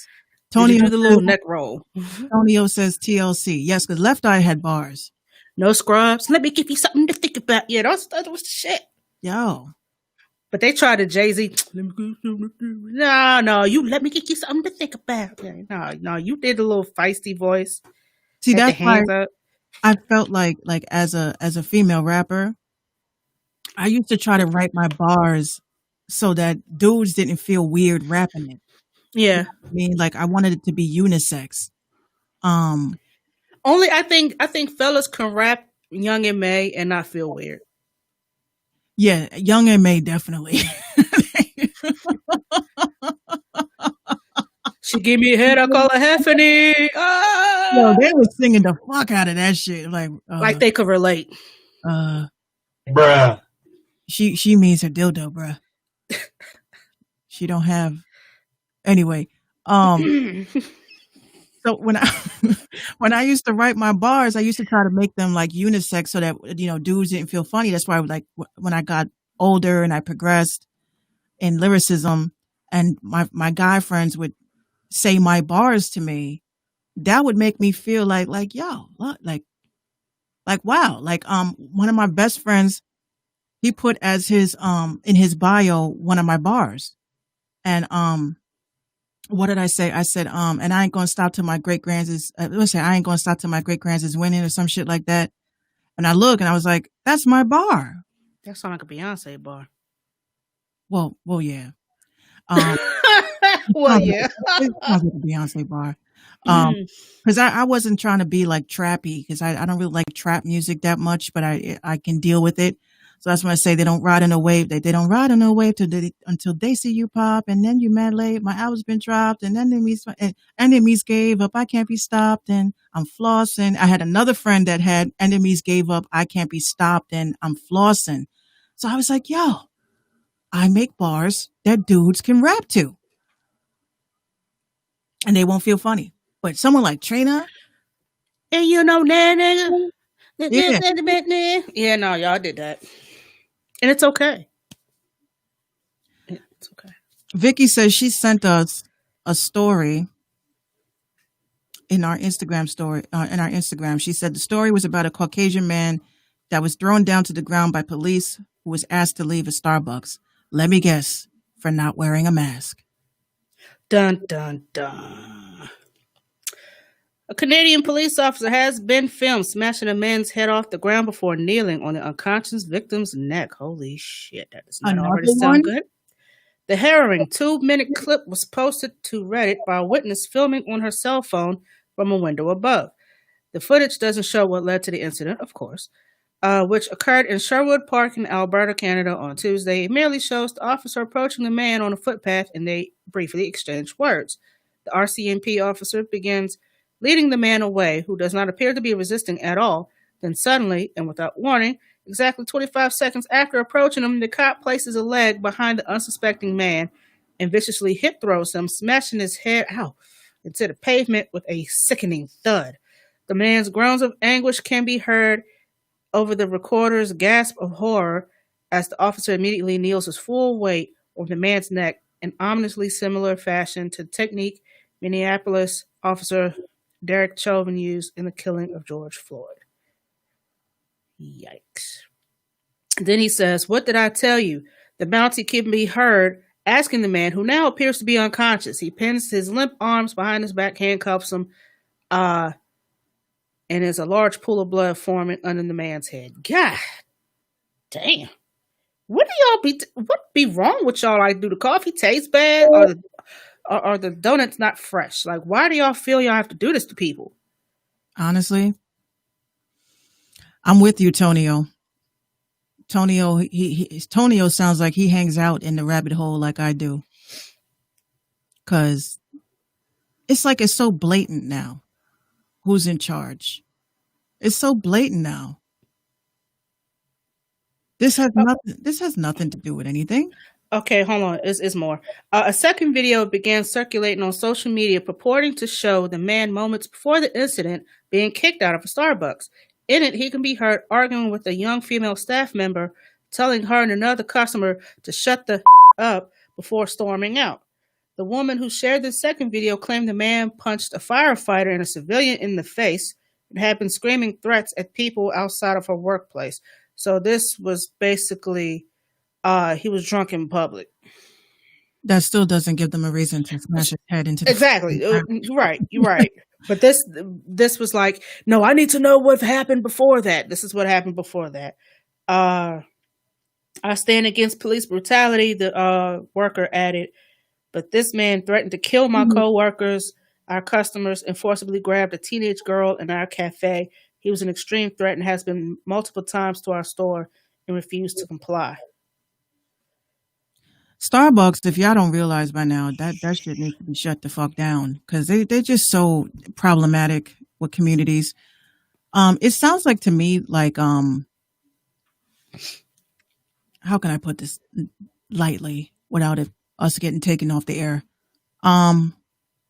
They're gonna keep. Oh, that's fucked up. They're going to keep like getting us mad. Like this is what I like to call an energy harvest.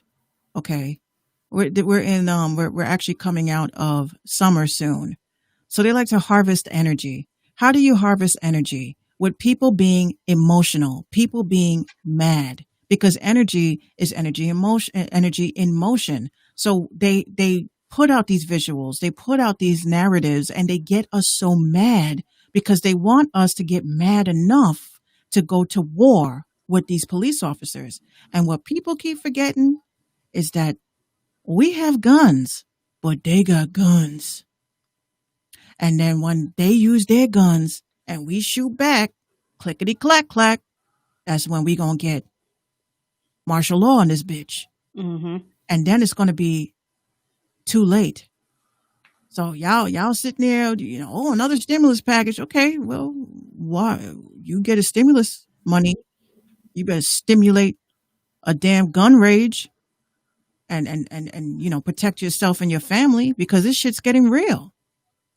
I said I needed to do so, and I still haven't. Guns are kind of the one I want is kind of pricey. I said I was going to get a gun for the house because at the time, I worked at night, and my mom's by herself. In our neighborhood, while it's not violent, you just can't trust people. Right. So I said I was going to get a gun for the house and take lessons. I mean, I know how to shoot it, but I'd rather do it the right way. Yeah. I want to go to the gun range, yeah. This wasn't part of the topics, but did y'all hear about the story in Chicago? They had a funeral, and it was a shootout at a funeral. Like 14 people. 16. 16? Did they die? 16. Or were they just shot? Let me go look that up. I hate that I bring up these and I don't have them pulled up to read immediately. Because I was saying to myself when I read that, I was like, well, they in the right place. Shit. I said that too. Then I was like, damn, that's fucked up. Yo, my thoughts are just very wrong sometimes. Mine is too. I was like, damn, you're shooting up a funeral? Oh, no, you're right. It was 15. Okay. I'd be seeing shooting past. It just says injuries. Yeah, it just says injuries. It didn't say whether anybody. What's up, Joe Jack over at Station Head? What's up? What's up, Station Head? 15 people, including 10 women, 5 men, taken to 5 different hospitals with gunshot wounds. 7 of the women, ages from 21 to 65, were transported in good condition. 3 women, ages 26, 43, and 46, were transported to the hospitals in serious condition. 3 men, ages 31, 32, and 38, were hospitalized in serious condition, and a 22-year-old man was hospitalized in good condition. So the ones in serious condition, so that's what, 6? There's 6 people in serious condition. That's so weird how we just got finished talking about that, and then that shit happens, so then they'll say, we need to ban guns because people don't know how to fucking act. Well, Trump wanted to pass a gun law to allow people with mental issues to get a gun. I'm like, why would you do that? It's the last thing they need. Give them a machete. They'll be fine. They don't need a fucking gun. They'll be going around chopping people's heads off. Well, we'll have the gun. We'll just, get them in the kneecap. Like cops are supposed See, to. that's how I know we're good friends. I'm all for popping people in kneecaps. Yeah. I mean, unless you are trying to do bodily harm to me and my family, you're trying to kill me, oh, I'm going to kill you. But if you're just on some bullshit, you take a little flesh wound to the kneecap. You'll be all right. Yeah.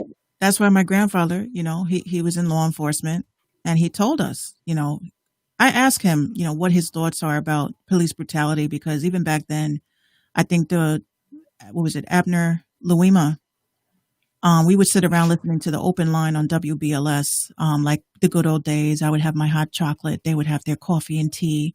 And we would listen to, the judges and everybody on the show, and just like we are today, listening to their banter. And I asked him, I was like, what do you think about, cops today? Like, and he told me straight up, he said, you know what?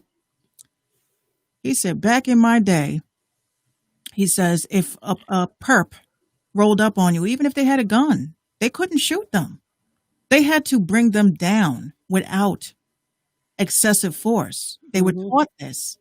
And he would tell me about a story about a dude, there's a book actually written about my grandfather, when he was a homicide detective. And, he said he had a billy club, and he says, I hit that dude so hard across his head. He just stumbled and handed me the gun. So, That's an ice cream truck. Holy shit. That's the first one I've heard this summer. I'm sorry. I'm in boredom today. But this is the thing, the whole purpose of a nightstick, have you ever felt a nightstick pause? Like my grandfather still has his, and I held it, and I'm like, this shit feels like it's got a little weight to it. It's got a little weight to it. That shit was heavy. Like, I was a kid, like, trying to, like, damn, you had to walk with this on your side? He says, yeah, and you hit somebody in the kneecap with this? I feel my kneecap shattering. It's a wrap. They would get lawsuits for that. They would get lawsuits because of broken bones. But at least they were able to go to court because they were still alive. LA police, they carried those billy clubs, and I was watching this documentary on Netflix. I'm sure y'all seen it. It's called Let It Fall, when they discussed the Rodney King riots and all that. Mm-hmm. And one of the police officers said that, back in the 80s, they would choke the perps, but then they end up killing them because the chokehold was choking off the carotid artery. Mm. So they said, okay, well, we can't use the chokehold anymore. What can we do? So they came out with what they call the SR-22, which is this billy club about this long. And the shit was made out of metal. It wasn't wood. Yep. And when you see them hit Rodney King 46 times with this club, and he got some broken bones. Mm-hmm. So that's why I say these cops today, he said cops, police officers, because obviously the word cop comes from the type of buttons that they had. They had copper buttons. So that's why in the 40s, you can't come get me, coppers. Come get me, copper. That's what he told me. So I said, I would ask him stories about him being a police officer and a homicide detective, and a lot of the stuff that he's told me. I couldn't sleep at night as a kid. I couldn't eat spaghetti for a while, or rice. Oh. And, he just kept it real. That's how my grandfather is. He keeps it real. So he told me, he said, these cops today are cowards. They're cowards. They're not cut out for this shit. You had some officers that came out of like the Korean War, Vietnam, and they became cops. Mm-hmm. So they were suffering from PTSD, but people weren't dying on the same level as, like, what did y'all see over at this Iraq war? And also, they never did a psychiatric eval when they came home either to see if they were fit to be police officers. That was the problem. Yeah, they figured that because they were police, but you also had to go to college to become a police officer first too. My grandfather went to John Jay. So, Tonio, trust me, you don't want to know. You don't want to know. Well, you don't want to know. Yeah, he told me a story when I was a kid because we were playing around in the area outside that we wasn't supposed to. So he gathered all the neighborhood kids around. He says, let me tell you guys a story. So we were all sitting around on our bikes and shit, and he told us, and we were like, one kid ran home, Mom, mister, he told us a story. So she said, don't you tell my child these hard stories. He's like, well, how else do you want them to stop playing around shit that they ain't supposed to be playing around in? Like, we used to play in like old cars and shit, Oh yeah. and he told me a kid got trapped and, he had to discover it. So he told Damn. us, and he told us what he found, and he threw rice at us. And we was Oh, see now he just messed up the kid's psyche. Just you know what? he's a clown. My grandfather's a clown. Like, he was a huge clown. And then I think the other one was, he said, because one of my friends had a trash compactor. So he told us, don't play around the trash compactor. We're like, why? It's just a garbage. He's just like, I found a kid. Oh my gosh. See, you know what? I said to my grandmother, Grandpa keeps telling us that he's finding all these dead kids. Like, what's up with that? She's like, but he's not lying. Your grandpa got a sick sense of humor. If some of those stories were lies. He has a very sick sense of humor. But that's why I used to ask him, why do you watch cartoons all the time? And he just was like, well, some of the stuff that we saw, you kind of just want to watch cartoons. You don't want to see real life. You want to see like Bugs Bunny doing some dumb shit or Daffy Duck doing some dumb shit. And I was like, now I see why, because, they have these shows now that you can see with your own eyes. Like First 48 is a horror show. I keep telling everybody that's one of the shows that I'm afraid of is First 48, because first of all, it's the music. And then the motherfucker's snitching on himself within the first 5 minutes. Man, listen, they saved the last 10 minutes of every show because they know a boy gonna snitch. Yeah. But my grandfather did say, guilty people, there was no good cop, bad cop. It was either both of y'all were fucked up or both of y'all were nice. But there was a concept that the movie Wild Wild West took from my grandfather and on a homicide. So as a kid, he was probably maybe 17, 18, shot somebody, killed somebody. So my grandfather walked in and sat down with his pen and paper, and he said to the kid, look, you're going to jail for the rest of your life. You just might as well be honest with me. He's like, I didn't do nothing, officer. He goes, look, right in the next room, they have a device that takes off the lens of the deceased. And all they have to do is put it into a machine, and it's going to project it on the screen. And we're going to be able to see who the last person it was that they came in contact with. But you're innocent, so you don't have nothing to worry about. No, First 48 is my shit. This kid was like, okay, it was me. I did it. I shot him. It was an accident. The gun just went off. And he just was like, it's okay, son. It's okay. So he walks out. He says, the first thing a guilty person does after finally telling the truth, and you could see this on First 48, they take a nap. They take a nap. They put their head on the table. They have one of the best sleeps they ever had, because they curl up, get their hand in the shirt like this. Because the truth, that whole saying is actual. The truth shall set you free. The shit is on your brain. It's on your mind. It keeps replaying, and it will set you free. So he was like, this is my shit right here, though. I love it. He was doing that. True enough, he was a grown man, but I always seen him as my baby. I wouldn't wish this pain on anyone. They killed him. We don't all do copyrights to this clip, by the way. The yard. I was in my room asleep, and I heard someone walk out the door. I thought it may have been Brick.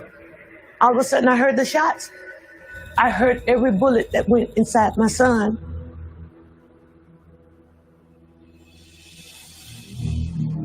Now listen to the music. The music alone. I'm like, oh my God.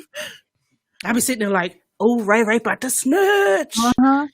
And some of those officers, the detectives that are on there, they're like super dope. Like, I really do take my hat off to them, because some of them are probably traumatized. A lot of them are traumatized. No, they become desensitized after a while. That, my grandfather told me that, there'd be a situation and someone's head would be like rolling down the street, and they'll just be like, oh, look, that's a way to get ahead. Bruh. Falling out laughing and shit. I'm like, oh, like y'all joked around like that? Interesting. that ain't. I said, yo. on some CSI Miami type bullshit. What's that? Horatio always said some crazy ass. I think the king of all that shit was Ice-T's character. Oh yeah, on Law and Order. He always had the little quips and shit, you know. Oh goodness. Like, oh, what was it? Oh, he was the owner. He was owner of that strip club down the street. He'd be like, "Well, he's actually the owner of a casket right now."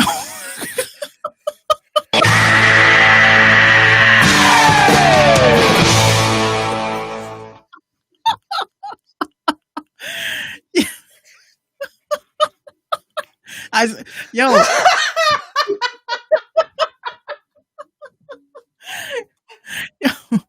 No, they used to kill me, like how they like literally would say some like crazy shit and then cut to like that the opening scene.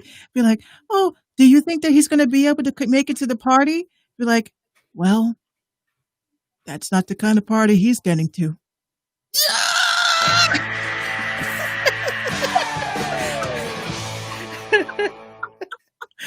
No, but it. Yo, that should be making me laugh. I'll be like, yo, okay. I'd be waiting for that little punchline. I'm like, oh, I'm ready for it. Or they find somebody in the car. This was actually in one of the episodes of CSI Miami, by the way. I think they found a dead body in a car, and one of the hands was missing. He said, "This motherfucker said, I gotta hand it to him. He fought to the end."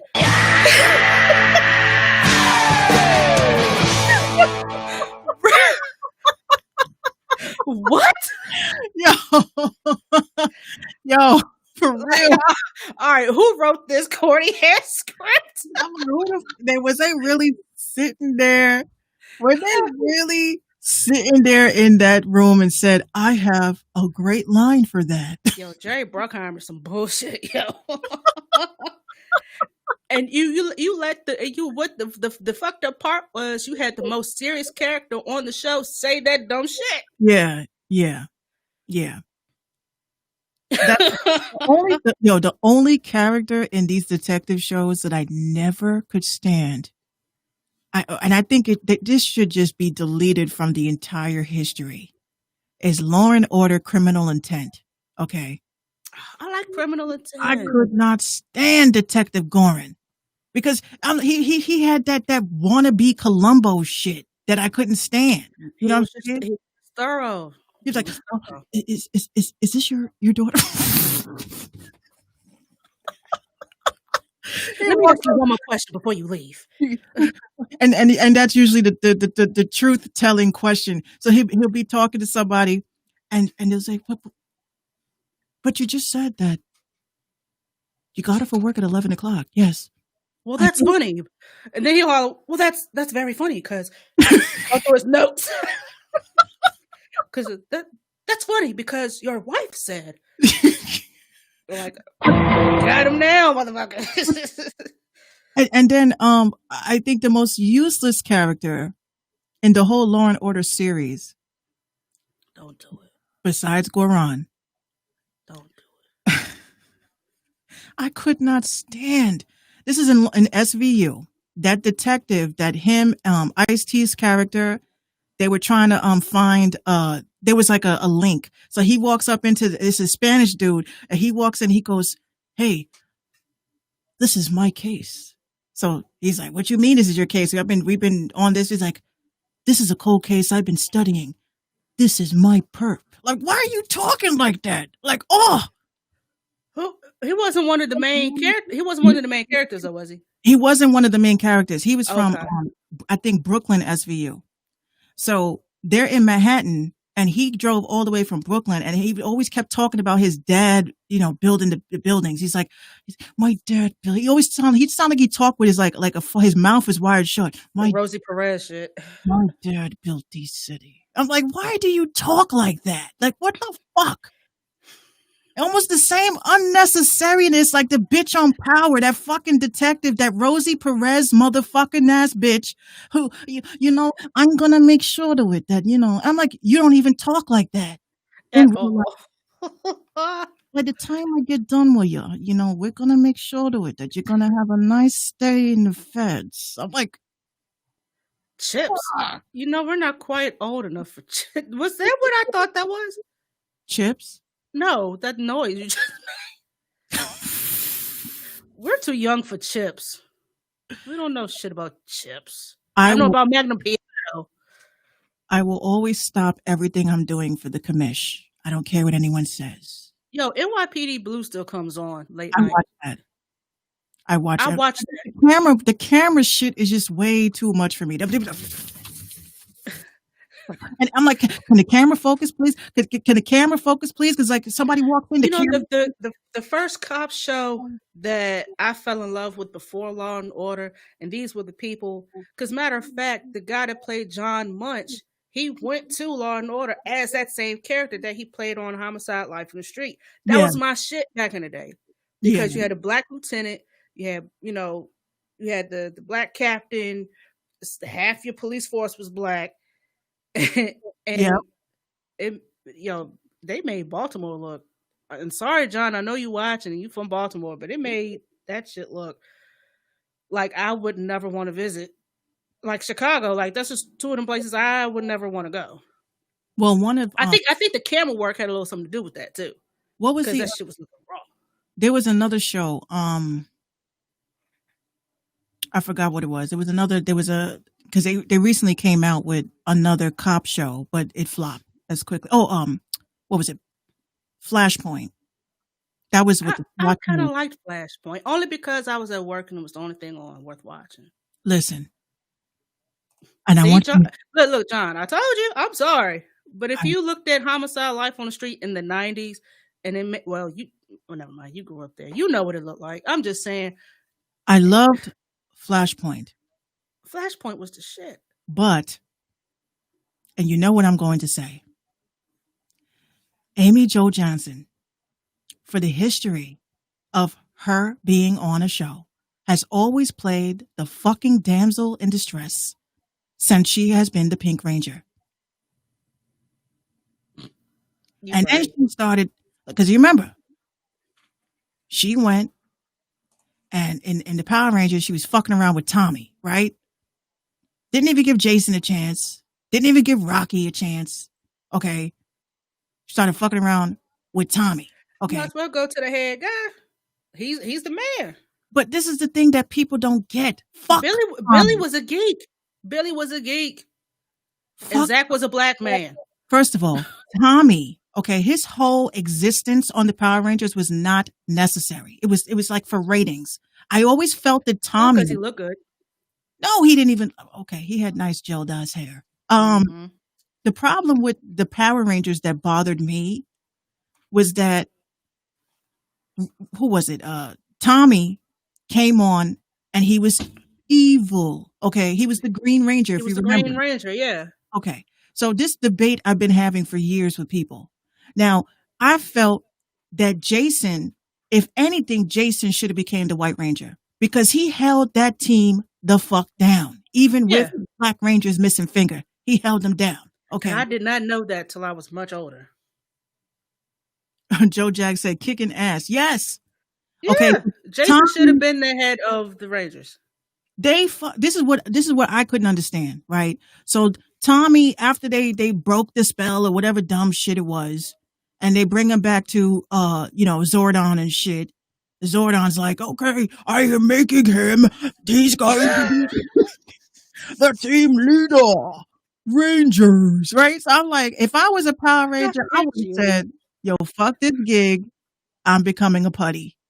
Okay, because this nigga, he came out of nowhere. Why does he get the flute? Okay, why does he get Saba? Like, what the fuck was up with that? Okay, now you got Kimberly, every single, like in the Power Rangers movie, I counted how many times this bitch said Tommy. Okay, everything. Oh my God, Tommy. Okay, what about Rocky? Because he's the Red Ranger. Okay, what about Aisha? Okay, or Trini? Like Trini. Yeah, Trini was my own girl. And she died. Trini was the Yellow Ranger, the first Yellow Ranger, wasn't she? Yeah, she was the first Yellow Ranger. Okay. She passed away. Yeah. But Billy was always there. Okay. But he was the geek, though. Joe Jack says, "My son said he has the answer. He would have died." What? I think that if we were to measure the strengths between Tommy, Rocky, yes, if Rocky would have died, because Rocky was just too new for me. He wasn't like, He wasn't part of the. hold on, hold on. Give me a second. Joe Jack says his son. Hold on. Where's my wire? I have a wire. Give me 1 second, Joe Jack. Well, why? I got time to play a short clip. Go ahead. All right. Make my monster! That bitch Rita got on my nerves. I couldn't stand it.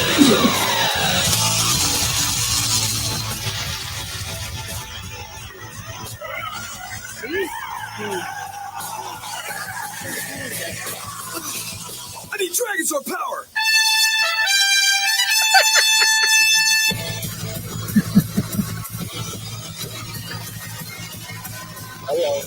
Hold on 1 second, Joe Jack. Yo. Okay, Oh, good. we have our first caller. Oh my God, ever. Yeah. Hey, What's up, Joe Jack? chilling, man. We chiming in on this Power Ranger topic. I'm a big fan, and my son was like, "Are they really talking about Power Rangers?" And We're talking about like the beginning Power Rangers. We don't need to know about chapter 18 of the Power Rangers. They just hybrids. well, he got the answer because he said he read the comic books. No, and, but you got me messed up because Tommy Oh, would he have said you got him messed up. Hold up. he was connected to the power coin though. So if Rita stopped giving him power from the power coin, he would have died. Hmm. the Power Coin. You What have, is to, that? you have to read the comics. What's the Power Coin? That's crazy. I don't remember a Power Coin. I didn't know that. I didn't know that either. He done told me something. So Tommy get all his power from Rita, which was a computer. No. No, Rita was the evil witch. She was like the evil. She was like the evil witch. Oh, okay. So when y'all said that he started off bad, That's when he became connected to the green power coin. oh, because he started off bad, so he had bad energy, and then he switched to the Power Coin. He became the Green Ranger. Yeah. The White Ranger. Yeah, but the reason he became the White Ranger is because Rita stopped giving him power towards the power coin. He would have died if he hadn't turned into the White Ranger. Oh, well, there you have it, ladies. Well, thank you. Well, thank you very much. I'm glad somebody knows their stuff. Yeah, there you go. I just had to bring him up because he be listening a lot, but he never come on air. And this is like he was really interested. He was like, "Man, I know." So How old is he? Thank you for having us. How old is your son? 13. Oh, he said 13 he's years 13 years Oh, old. he's 13. Oh, okay. 6 foot. A 6 foot 13-year-old. Damn. That knows his shit about Power Rangers. Good Lord. Well, we definitely appreciate the feedback. I'm actually going to look into the comic because I want to know more about it. Me too. I didn't know they had a Power Ranger comic. If Actually, you don't see it in the comments, then you gotta look on like online and stuff. Well, I definitely will. I had to read up on it. I definitely will. And I do appreciate you, Joe Jack. Thank you so much for coming up and educating the masses. no problem, man. Thank y'all for talking about such like topics like that where everybody can relate to. I appreciate that. Oh, thank you. So, We put the random in random talking indie music. I fuck with you. I fuck with y'all. Y'all dope as hell. I've been listening for like, I don't know, 30 minutes to an hour. I normally don't even listen to people. So y'all, it just shows y'all got really good content. I fuck with Oh, it. thank you. Yeah. Thank you so much. That means so much. Yeah. Hey, well, before I go, I just wanted to let you know I got a new single that just dropped. I know y'all get this all day here on Station Head. I appreciate y'all support. If y'all play it now or later, it don't matter as long as it's added to your station. Thank y'all for having us. Oh, I got you, Joe Jack. I'm actually going to play it as soon as we get off of here. That sounds dope. Thank you, ladies. All righty. Thank you. Well, Awesome. Yo. I need you to hold the fort for like 5 minutes. I got to change the baby's diaper. She did a big one. Gino sent me. So Goodness hold the fort. And I'm gonna be right back. I'm gonna see what I can do here. All right. Well, while she's gonna go and handle that, I'm not quite sure what to do in these situations. We never really covered that. And I'm not really sure who's really watching at this point because I do not have my channels up and so I can see what's going on. So on that note, what I'm going to do is play a track because we're supposed to be playing music, right? So I'm gonna play a track from my good old folder here. Let's see what I'm gonna play y'all right now. I'm gonna play y'all a little something. Here we go. I'm gonna play y'all some G Taylor real quick while she comes back. This is Swain by G Taylor. Please support your indie artists, producers, and DJs. We'll be right back in about 5 minutes. The music just turns me on. Soviet, man. All my ladies to the dance floor. Check me out. You see she bad in the right way, bad in the right taste, right in the bad way. Look at on her bad day. Left leg, right side of my face. I play words the way I wordplay. 1, 2, I be killing them all day. 3, 4, shop day is a ball day. Mall day, pop day is a collar day. These women, yep, on my holiday. Really wouldn't even have it any other way. I be killing them bitches, they really feeling them. Fake niggas, I don't deal with them. Why you really so into them? Ain't bout shit, never seen a cruise ship. Nigga use a bitch, why you talking bitch shit? You ain't fucking with my clique. I'm ballin' ass nigga. Niggas really want my bitch. I'm ballin' ass nigga. I'm a ballin' ass nigga. I'm ballin' ass nigga. Get your money up, get your luck up. Your bitch got her tits up, I might fuck up. Fuck those, there goes my whereabouts. Niggas gas, somebody air 'em out. Real nigga, you done found his whereabouts. No roof on this coupe, I had to air it out.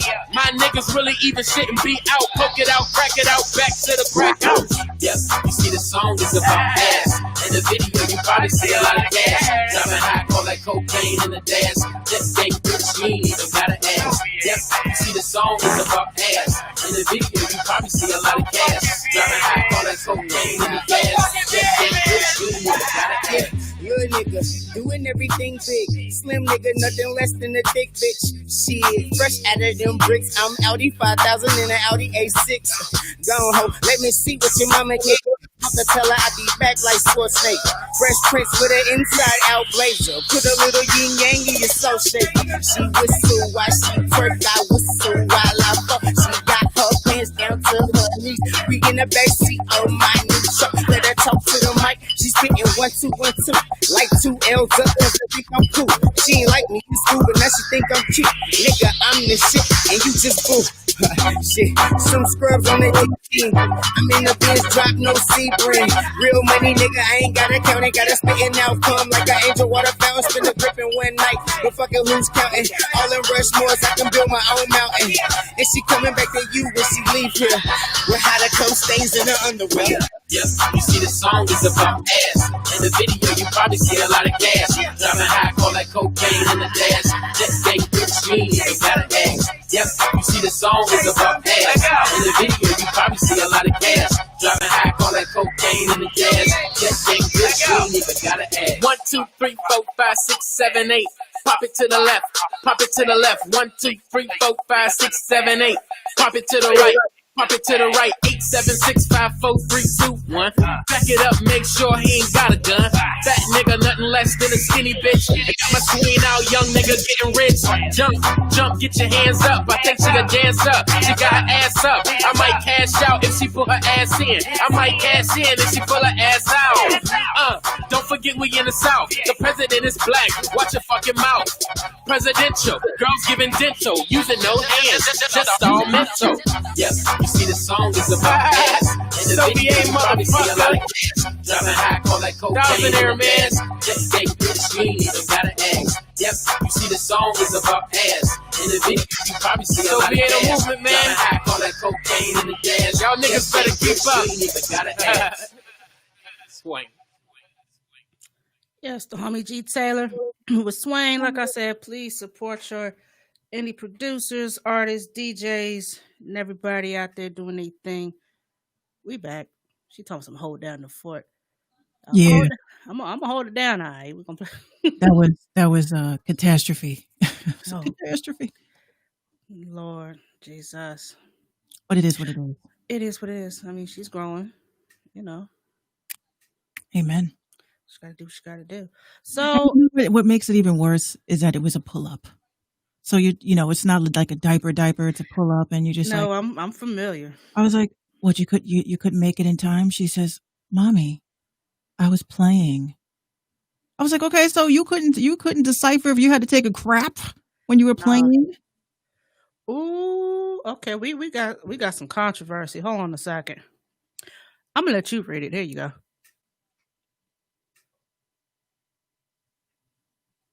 Out loud, please. Oh hell no! So the quote says before Minx does her thing, and we're gonna get into this last topic. Bald-headed. What do you call him? Mr. Bald-headed hoe. Okay, Mr. Bald-headed hoe. Oh no!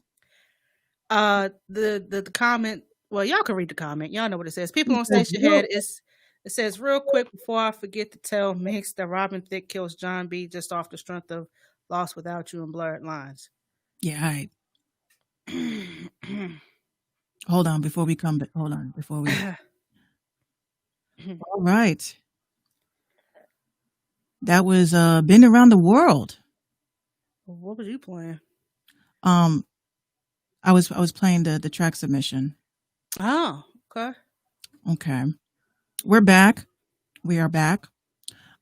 So one of our listeners and viewers over at Facebook says, real quick, before I get to tell Minx that Robin Thicke kills John B. just off the strength of Lost Without You and Blurred Lines.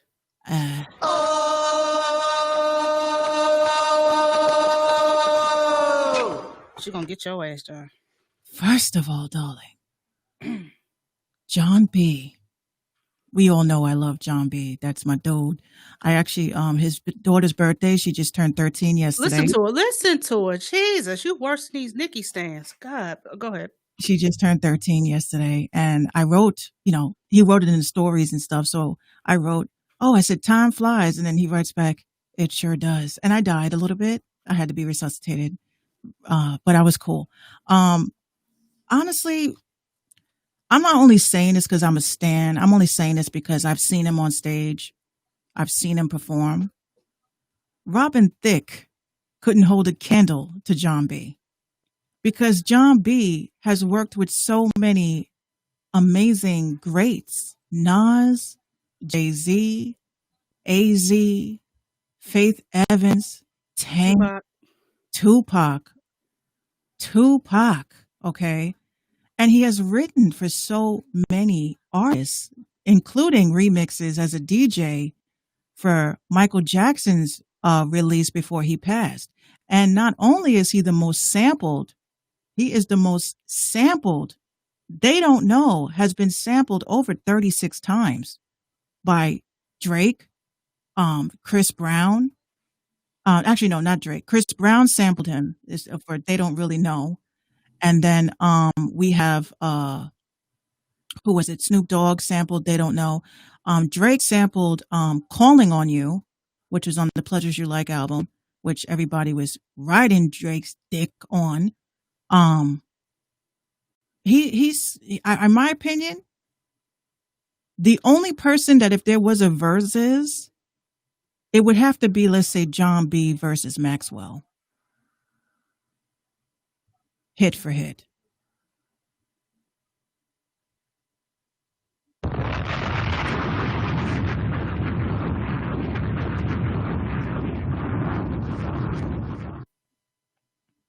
That's the only verses that would make sense.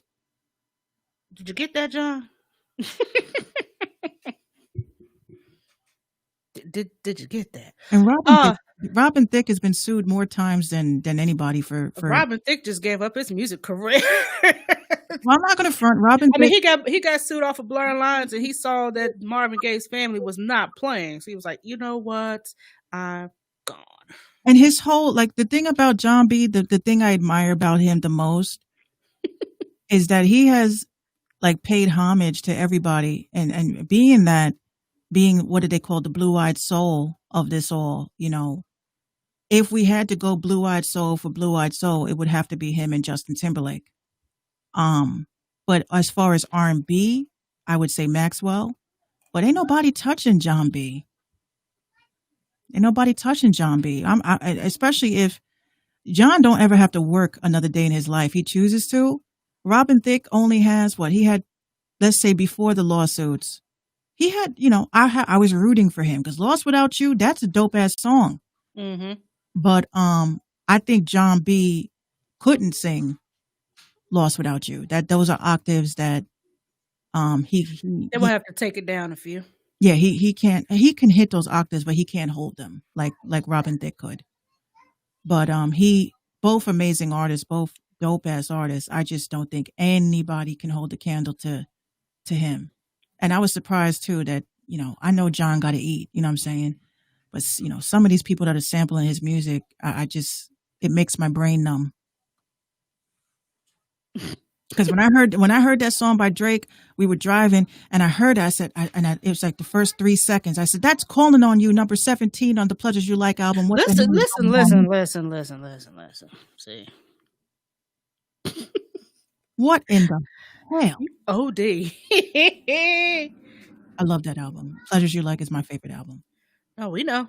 Come on, Coco Brown. Come on, Coco Cool with my Coco Brown. Like, yes. I'm Coco? Not really. I'm more like Caramel. You lucky she can't pull up these songs because we'll get shut Well, down. this was Station Head. I'd be going hit for hit, but then I would have to get John B. I would have to write to him, look, you need to come on to Station Head and we're going to celebrate you. Oh, hold on a second. What the hell was that?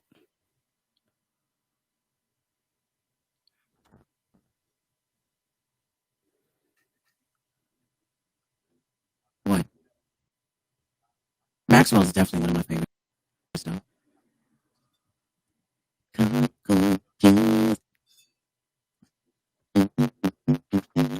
Hold on a second. It's a little distortion here. Hold on a second.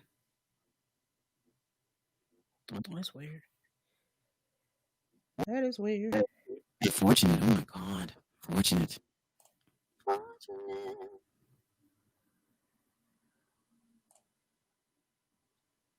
Oh, he says he can't hear. What's going on? Something with the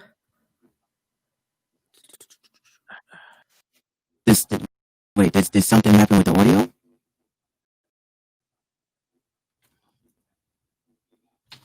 Hold on. Yeah, it's kind of distorted. Hold on. Oh, I sound distorted? Nope, there we go. Hold on, let me see. I gotta see what's going on. Hold on.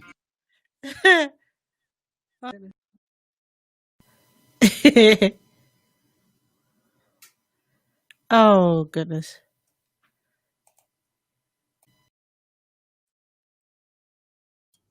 Oh, he says, there it goes. It was the auto-tune. Auto-tune. What auto-tune? The the vocal issue. Oh, did it fix? Is it fixed? I think he says it's Can fixed. you hear me? I hear you. Yeah. Oh, okay. Okay. Oh, yeah, because I hear you fine over here. That's weird. Okay. That is weird. Yeah, it was sounding kind of wonky. Oh, okay. The powers that be. Because we're having this John B. Of course. This John B discussion. You talking about John? You see what you did? You see what you did, John? You messed it up. You talking about John B. And the powers that be said, nope, you ain't talking about that, John. Thought I heard some thunder coming down this way. So anywho, Yeah.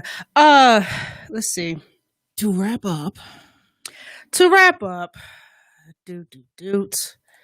Apparently there's the beef continues between your mans and thems and Mr. Pusha T. uh-oh.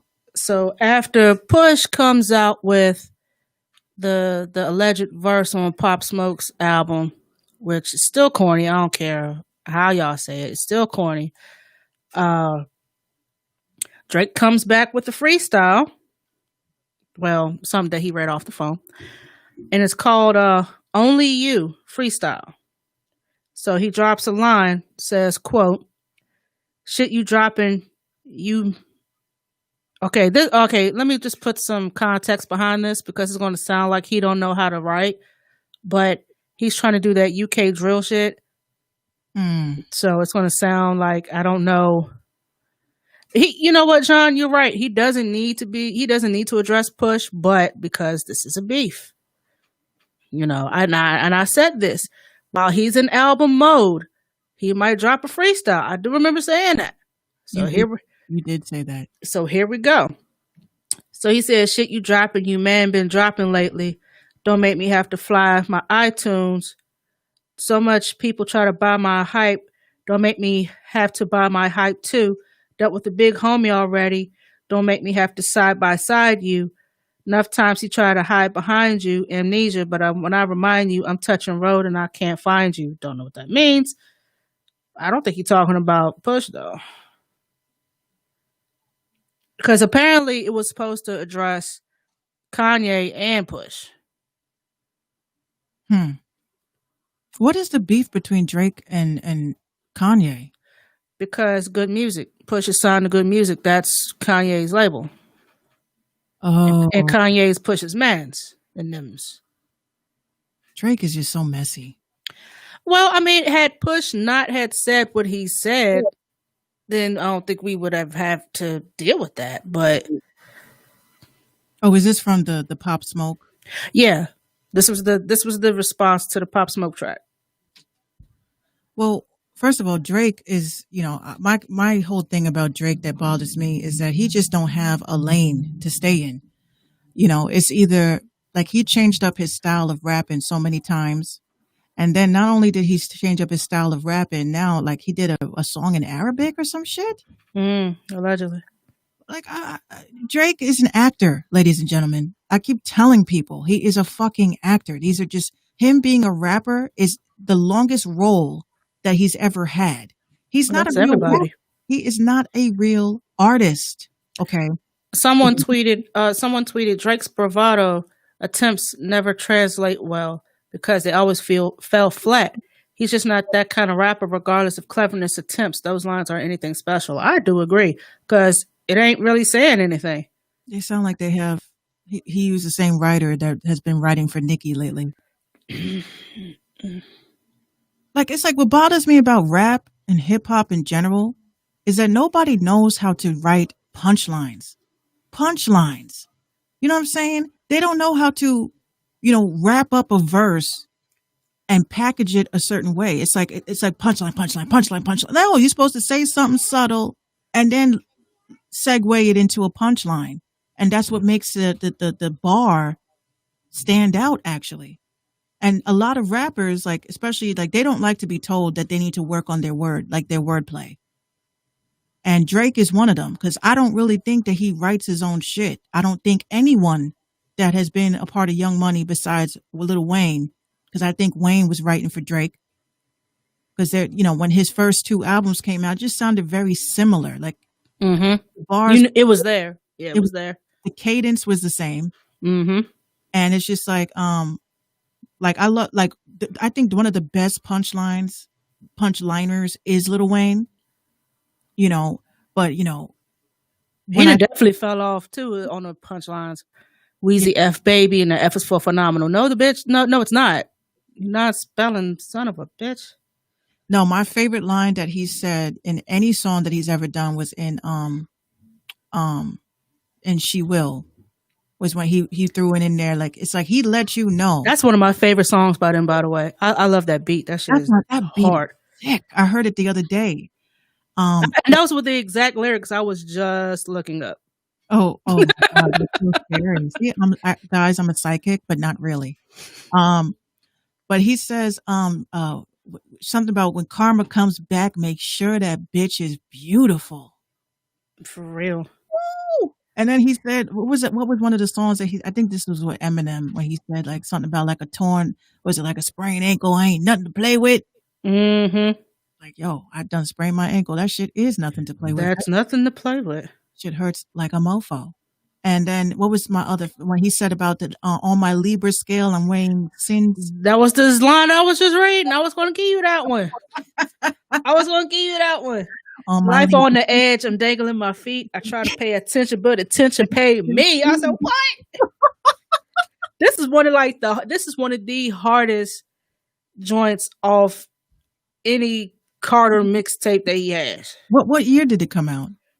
I would say 2011. Yes. Oh, BlackBerry days. Yeah, this was the Carter 4. Okay. I still think the Carter 3 is like his best, but the Carter 4 had some hits and misses with me. Lil Wayne is a dope ass artist, but I still think that he did right for Drake though. You can't type that much. Would you rather call me and and say your 2 cents? Do I have to go get my little dongle piece over here? I mean, because we're gonna let you cook. So much I want to say, but I can't type that much. I mean, we'll let you cook. But it is very true. I do. This is going to end bad for Drake. I don't think Drake is going to. He's going to get into a scandal, another one, because I think. Drake? Yeah, I think it's going to come out that he has something to do with Triple X's death. I was like, why is Aaliyah trending? Only because Versus is on, and they're playing Back in One Piece. But listen, yeah. Listen, Linda, listen. Linda, honey, listen. Why is it that everything that I have tweeted this week winds up trending? Why? Snoop pulls out the ultimate cheat code, Nate Dogg. Then this nigga X pulls out Aaliyah. But yeah, Back at One Piece. But yeah, I tweeted the other day how I felt like Rock the Boat. I think Aaliyah, I think another one of them songs you had no business listening to. Yeah, I felt that, and this is just my mind as a videographer. People that say, "Oh, Aaliyah was murdered. She was killed by the, Illuminati and shit." Don't take us off the air. I'm just saying what they said. And I said to myself, as a kid, when she died, that shit hit me like Kobe. It was like the same feeling, like that gut. It definitely had me stuck for a while. I was just standing there looking at the TV like, what? But here's what bothers me about that video. She flew out, this is allegedly, she flew out to the Bahamas to go shoot Rock the Boat, right? Mm-hmm.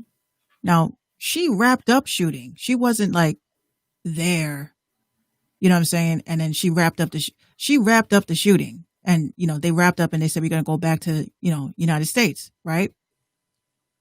My problem with this video is that why the fuck is 80% of it in green screen? Please tell me. If she was at the Bahamas like they say she was, why is this video mostly in green screen? Please tell me. Please. It makes no sense. Why is that the video the Hype Williams decided I ain't shooting no more? Right? Why did Aaliyah want to go home a day early? These are the things that I ask. And I asked it on Twitter when we were having our rabbit hole discussion. And now all of a sudden, Aaliyah is trying. Here's what I think is happening, ladies and gentlemen. Well, I'm looking at it right now. Hold on. I say something on Twitter about a celebrity, right? Next thing I know, because it's a valid question. And the next thing I know, it's trending, but it's to take your attention and focus off of what the fuck I said. Okay? Like with this Brandy shit. Ain't nobody was first of all, if we talking about the anniversary for The Boy Is Mine, that shit was in February. Okay. And I think she's about to or she just dropped an album. She's about to drop an album. But what I'm saying is that you saw my video. If y'all head over to my Instagram page at Minx Couture, right? You guys will see that I posted up why is it that I brought up about Whitney Houston in that fucking note, and now all of a sudden only in New York was Brandy trending? Only in New York. It wasn't a worldwide thing. It was just New York, where I tweeted from. I'm not saying I'm paranoid. I'm just saying, what the F? Either I'm a psychic and I don't know, or the elite or the powers that be watching, and they're like, this bitch poses too many questions. We got to keep it. That's what I believe. I'm looking at these behind the scene footage of the Rock the Boat video, and they shot some of the scenes on the beach, in the water, and then they shot a good deal of it on a green screen. But at the beginning, when she walks up, that makes sense. When she walks up to the camera, she looks so beautiful and glamorous, darling. Then the next thing, the whole ass video is in front of a green screen. So why, if mostly green screen shit that's done, you don't take that equipment with you? Like, is that why the plane was overpacked? It wasn't with equipment. Cause I see a big ass, like, this looks like a big warehouse that they're filming in, and it's green screen. It's like walls of green screen. And then you've got, I don't know if this is in the Bahamas or if this is in like a studio type deal. It doesn't say. But it's got like this big ass light rig that's going from one end of the room to the other end of the room. And then they're doing like some close ups of her. And she got the lights on her and something. I'm gonna have to look at this. I shoot videos, right? And I mean, I know you shoot videos. I don't go too crazy because I'm still a beginner, but I'm pretty decent. But I just said to myself, if I'm shooting a video out in the Bahamas, okay, she took her private plane, and then a week before she died, she was in France, and she was interviewed by a French reporter, and this French reporter asked her, she said, I keep having these strange dreams that, long story short, she kept having dreams that she was about to die. Okay. Your spirit knows, honey. So I said to myself, that whole situation, I've tweeted about it. My rabbit hole friends. And now she's trending. Okay, here's some of what someone said about this video shoot. Said that the green screen was shot in Miami, and then she went to the Bahamas for some on location. What was on location besides the beginning? That could have been done on any beach. Why there specifically? I guess they wanted the island vibe. I don't know. Listen, we ain't about to get all into that because I don't want my show shut down. But you do have the woke show. Yeah, that's the woke show. Yeah, the woke. Yeah. I'm not part of the woke show yet. Well, I now I'm doing the shorts. I'm doing the woke shorts. Yeah, I saw the shorts. I'm doing shorts for my YouTube before we do like a live show. I'm a little bit uneasy about doing a live show because that would have to be via Patreon or something. Because you do it on a platform like this, they will pull the plug faster than you can say pull the plug. So yeah, we go. What the hell? They cut my shit off already? No, this is what they do because you know what? It's considered conspiracy theory, and they don't like conspiracy theories, so we don't like to be on here doing that. But to those of you that are interested in that type of conversations, I am putting together something for that because there's a lot to cover, from Tupac all the way down to Biggie, all the way down to Aaliyah, all the way down to XXX, all the way down to Malcolm X. Real quick before we close, and for this, like the last thing we're gonna talk about. We supposed to have covered this too before your power got cut. About your girl Nikki. It's 9:20. Okay, we got 10 minutes. Uh, Nikki's pregnant, of course. Duh. Okay, whatever. But what does this mean for her husband, who is a sex offender? Level 2. Still, you're a sex offender. What does that mean exactly? Well, level 2 just means, because somebody said it was level 3, but I actually researched it. It was level 2. Level 2. That means that the community should be worried about you, but they don't necessarily have to be worried about you. I mean, he was found guilty raping a 16-year-old at knife point. And yeah, it was in 1994, but still, he has to register, and he fails to register. He's failed to register numerous times. So does this mean that social services will not have to get involved? Because, I mean, I can't see him not being able to help co-parent, his child, you know what I mean? But given his circumstances, like, really, what does that mean for him? And I'm not saying this to like dig at Nikki, because y'all know I can't stand that bitch, but I'm just worried about the baby at this point and her having coherent, cohesive, and able parents. Well, I'll say this.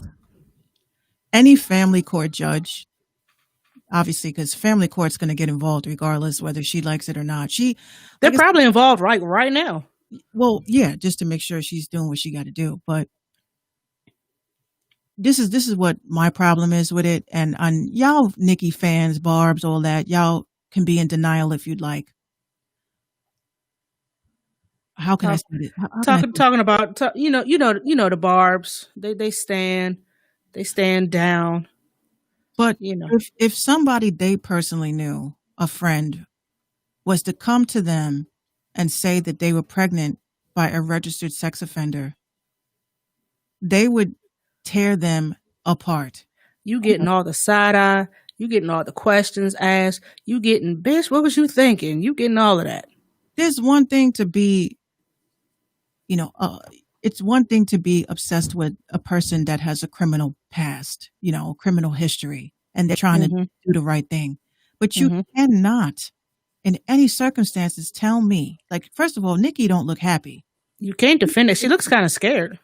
Not only she looks more than scared. She looks embarrassed. She looks, hold on. Did I take it down? Shit. Yeah, I took it down. The one picture that she did post, she looked a little uncomfortable.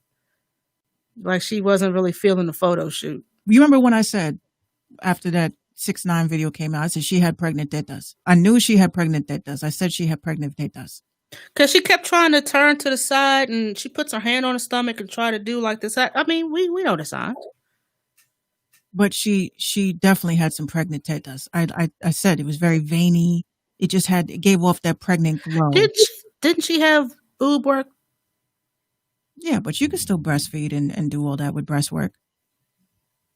I've always wondered how that worked. Well, because they don't put it in front of the ducts, they put it behind. So it's literally pushing it forward. But most likely, if she does plan on breastfeeding, they're going to have to sop all that up because it's in a gel bag.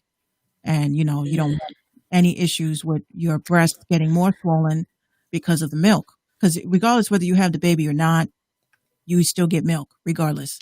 My problem with this Nikki thing is that my question is, because people always want to say, oh, well, it ain't the parents' job to be no, isn't it the parents' job to watch what their kids?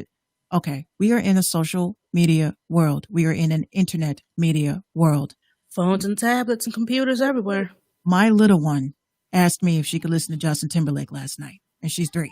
Okay, now this is why I say, you have young girls looking up to Nikki, right? They look up to her. Mm-hmm. She has provided hope, confidence to a lot of girls who have been bullied.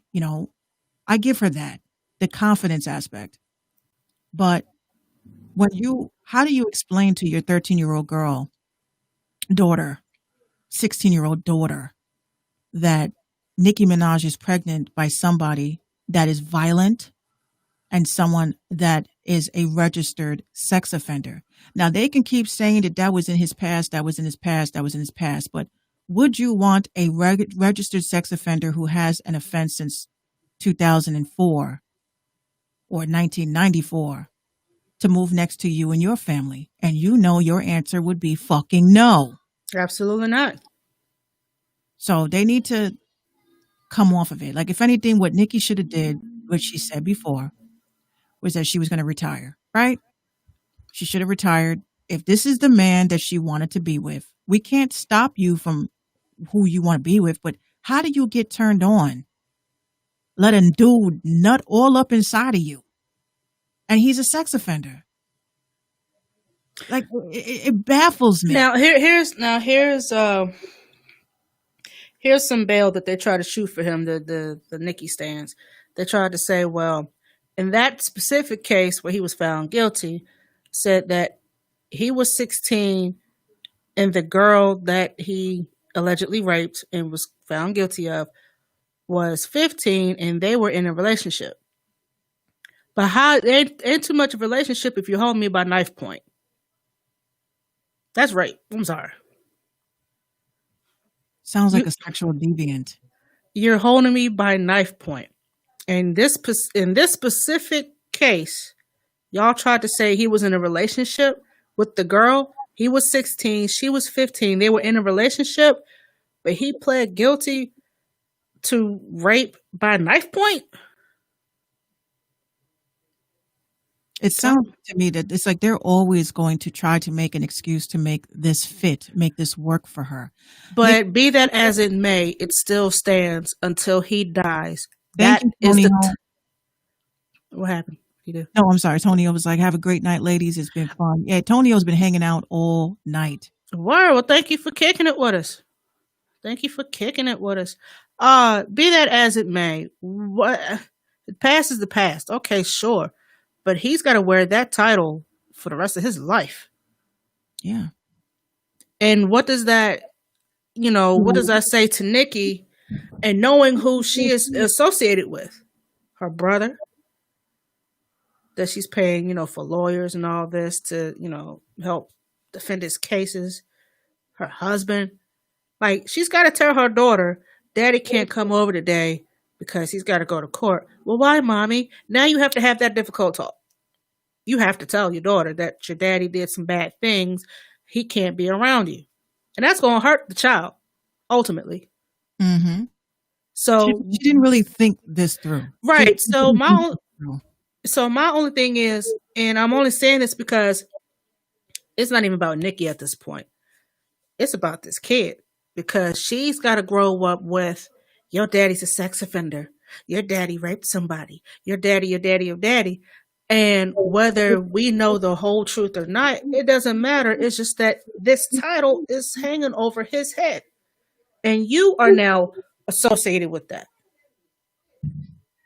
And Nikki is associated with that. So yeah, your mom's a multimillionaire. Yeah, she's Nicki Minaj. She's Roman, whatever her name is. She's all these things. She's a queen, this, blah, blah, blah, blah, blah. Yeah, but your daddy is still a sex offender. You have to deal with that.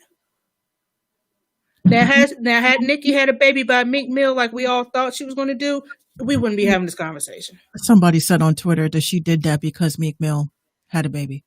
Revenge pregnancy. Well, that's even more dumb if that's true. But I mean, we don't know people's intentions. All I got to say at this point is I hope the baby is healthy. I hope Nikki is happy with her decision because she got to live with that for the rest of her life. And I hope that she has a great pregnancy.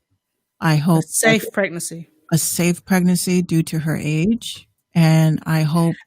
And y'all know what? And you know what? And y'all, and I had to keep cutting you, and we're really gonna get up off here for real. Y'all keep saying, well, she can have her baby in her 30s. She can have a baby in her 30s. Okay, yeah, she can have a baby in her 30s, but she's approaching 40. You are considered at risk after a certain 30 age. Like, you're considered at risk if you decide to have children after 37, 38, 39, 40, 41. Those are risky. That's a risky little period right there. That is, after 35, it is high risk. Your child can come out with defects, and it could be detrimental to your health. Exactly. So when we talk about Nikki having her first child at 37, we're not saying that to say, oh, she's too old to have a child. We're saying that that's considered high risk for her. And because she is a performer and entertainer, she's on the road a lot, her energy is going to be spent. Mm-hmm. And she, she has to eat correctly to nourish the baby. She has to do things, prenatal vitamins, whatever it is she has to use. And she can't be around a bunch of weed smoke, a bunch of drinking, a bunch of this, that, and a blue, blue, blue. So if she is going to, quote unquote, retire from rap to focus on that, then okay, yeah, I can see that. But we're not saying you shouldn't have it. Listen, if Janet Jackson can push one out at 50, Mm-hmm. then honey, do you. Just know that we as Black women, we are more at high risk for late pregnancies. And this is kind of why I'm kind of worried about getting pregnant at this time and also dealing with my health issues. Right. And men could never understand. Like, well, why don't you just do it? No, it ain't no just. It's more than just. Yeah, they just think it's like baking a baby and that's it. Nah, your health, I was at 31. My health took a very bad turn. I thought that too, John, for real, for real. They still love each other. And because, again, social media dictates your life, they can't be together. Like, what would probably be happening? Well, she's married, so of course she ain't going to be with him now. That don't mean nothing. That don't mean nothing. Well, entanglement. Another entanglement. And I don't wish bad on anybody. I wish greatness. And I hope that she comes through this. And I hope that she has a healthy pregnancy. But I also hope that her decisions moving forward, being a mother, you're going to have to keep your eye on homie. You have men that do go after their own children. So you're going to have to keep your eye on everybody that you bring around your child. You got to be careful. And I just want her to be happy because she doesn't look happy to me. She looks a little concerned. Maybe the love that she's been looking for so long might be in that child. I predict that after a year, their marriage will be over. And she'll just be a happy single mom. You think so? I think so. The pressure is going to get to her because if social services gets involved, she don't want that. She's not going to want that shit in her life. Exactly. And then, of course, when you got social services involved and you got people coming to your house and making phone calls, tabloids are going to eat that up. Oh, yeah. I can see the headlines now. CPS at Nicki Minaj's mansion. Is it because of her husband, who is a registered sex offender? Turn to page 6. And then she's got to read all of that. They're gonna milk it, and that's why I say it'll be best. Who knows? They may get into a fight during the middle of the pregnancy, and then they may go separate ways, and then whatever. But she right now has the ultimate G card right now. Because she can at any time say, I don't want you around and can keep the law to put that mark in the sand, which would be fucked up. I'm not in any way, shape, or form advocating that. But sex offender is a sex offender. I don't care if it was 5 years ago, 50 years ago. You have to still register. And if you have to register, then that means that you pose as a threat to your community. And that's all I have to say about that. For real. But like I said, as far as Nikki as a rapper, y'all know how I feel about her as a rapper. She's not my cup of tea. However, in this case, she's still a Black woman. Right. And right now she's dealing with the pregnancy, her first child. Blink if you need help. Yeah, give us 2 blinks if you need some help. You know what I mean? Did you guys plan this pregnancy or did he plan it? Because people really don't believe that niggas can poke holes in condoms and trap a woman. They don't believe in that. Well, no, she wanted it. And once again, if they didn't plan it, and he is a sex, you know what? We ain't going to keep dragging that to the ground. But, congratulations. But, slow clap. But I wish you the best, Nikki. Yeah. Did Minx really say something nice? Of course I did. I'm changing. I'm elevating. That's some bullshit. I I'm not changing, but I am kind of concerned, for the baby's sake. I'm looking at the big picture. That's it. Because at the end of the day, she's going to be hurt, or he's going to be hurt the worst out of all of this if this is being spun in a negative light. Because like we said, the tabloid's going to be waiting. As soon as she popped the baby out, oh my gosh, let's look at baby Minaj. Let's look at the little baby. Let's look at the baby. Let's look at the baby. Oh, but what about her husband? Can he take care of it? Well, if she pulls a Michael Jackson, I'm going to be real tight. All you bitches are my sons, but you can't see this one. Oh, bars. But anyway, so this concludes our broadcast week. Yay, I didn't have to switch over.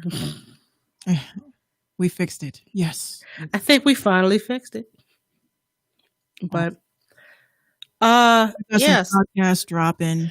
I might go live with the Make Show podcast this weekend, but we're going to play it by ear because we're working on the Merciless Cast. And thank you, Jonathan. And of course, y'all can reach out to us on the rtimshow.com. You guys can also, here I am taking your job. Go ahead. Oh, no, do it. I mean, it's your shit too. I mean, don't. And I fucked it up and I'm not going to get it right. No, but yeah, join us over at rtimshow.com. Become a follower. Please follow us on Twitter, Periscope, Facebook. We're almost at 330 followers on Facebook. We want to thank everybody who fucks with us. Also buy some merch, you know what I'm saying? Get you a shirt, some cool ass shit, you know what I mean? Let me go ahead and put this back on the screen for y'all. Like I said, it's not in the store, but if you would like to have one of these wonderful t-shirts, let us know. We could hook you up. Also head on over to minxradio.com, go into that merch tab, get some Minx Mafia merch as well. And rock the joint, take a picture with it and put it up on Instagram, tag us so we can properly shout you guys out on the show. Minx's Manifestation Monday will be back on Monday. So she's going to do her thing on there. Also head on over to the Minx Show podcast where she drops copious tools that you can use. Some jewels for that ass. Jewels for that ass. Dead ass. we Minx Show podcast, for those of you that are new, is mainly me talking about music business stuff, kind of like on a format like this. And we talk about branding, digital branding, and also what not to do as an independent artist or content creator. John said he's going to call in so we can continue this Drake topic. Okay. I will definitely give you. Well, you got Minx's number, but if not, I can give you mine. Yeah, we're gonna continue this topic because, of course, it's going to be something more that comes up out of this. Also, support and join the hustle culture. Like I said in the beginning of the show, if you want to join the hustle culture, all you got to do, send in a picture, mail in a small quote of what you think hustle culture means to you, your profession, your location, and your IG handle, so we could properly shout you out. Send all that over to hustleculturemag@gmail.com. Yes, and we do appreciate everybody that does tune in and everyone that rocks out with us and supports us, because it's hard what we do, but we enjoy it. And, we want to bring you guys some dope ass content during the quarantine and after that as well. And I should let you guys know, I'm in the journey of trying to go back to school. So should I have to rearrange my schedule, we might have to set up a new new days and time the new days for the show. The time ain't going to change. The new days for the show, because it's possible I might have to take a night class and it's the exact same time as our podcast. So y'all wish me luck and hopefully I can get into school. It's been since 2003. It's been a long time since I went to community college, but I was in and out for a while before I decided to work. Bad decision. So like I said, I'll keep y'all up to date on that. And shout out to everybody on Caffeine, Periscope, YouTube, Facebook, Twitch, Instagram. All everywhere, man. We are everywhere. We're trying to take over the game one app at a time. You know what I'm saying? And Station Head as well. And Station Head as well, baby. We take over. I give y'all a little bit of our sauce. So Just a little. They ain't gonna do nothing but burn it anyway with no damn seasoning. Anyway, we'll be back. We shall be back Monday night at 7 p.m. for more foolery, fuckery, and shenanigans, just like you heard on this broadcast. And if you hear us again, we talk about a pertinent topic or something relatable. I mean, call in, add your 2 cents. We'll let you cook. That's what the show is about. It's supposed to be interactive anyway. But we love y'all. We fucks with y'all. And on that note, we will see y'all Monday night. We out this bitch. Night, Minx. Good night. Thank you.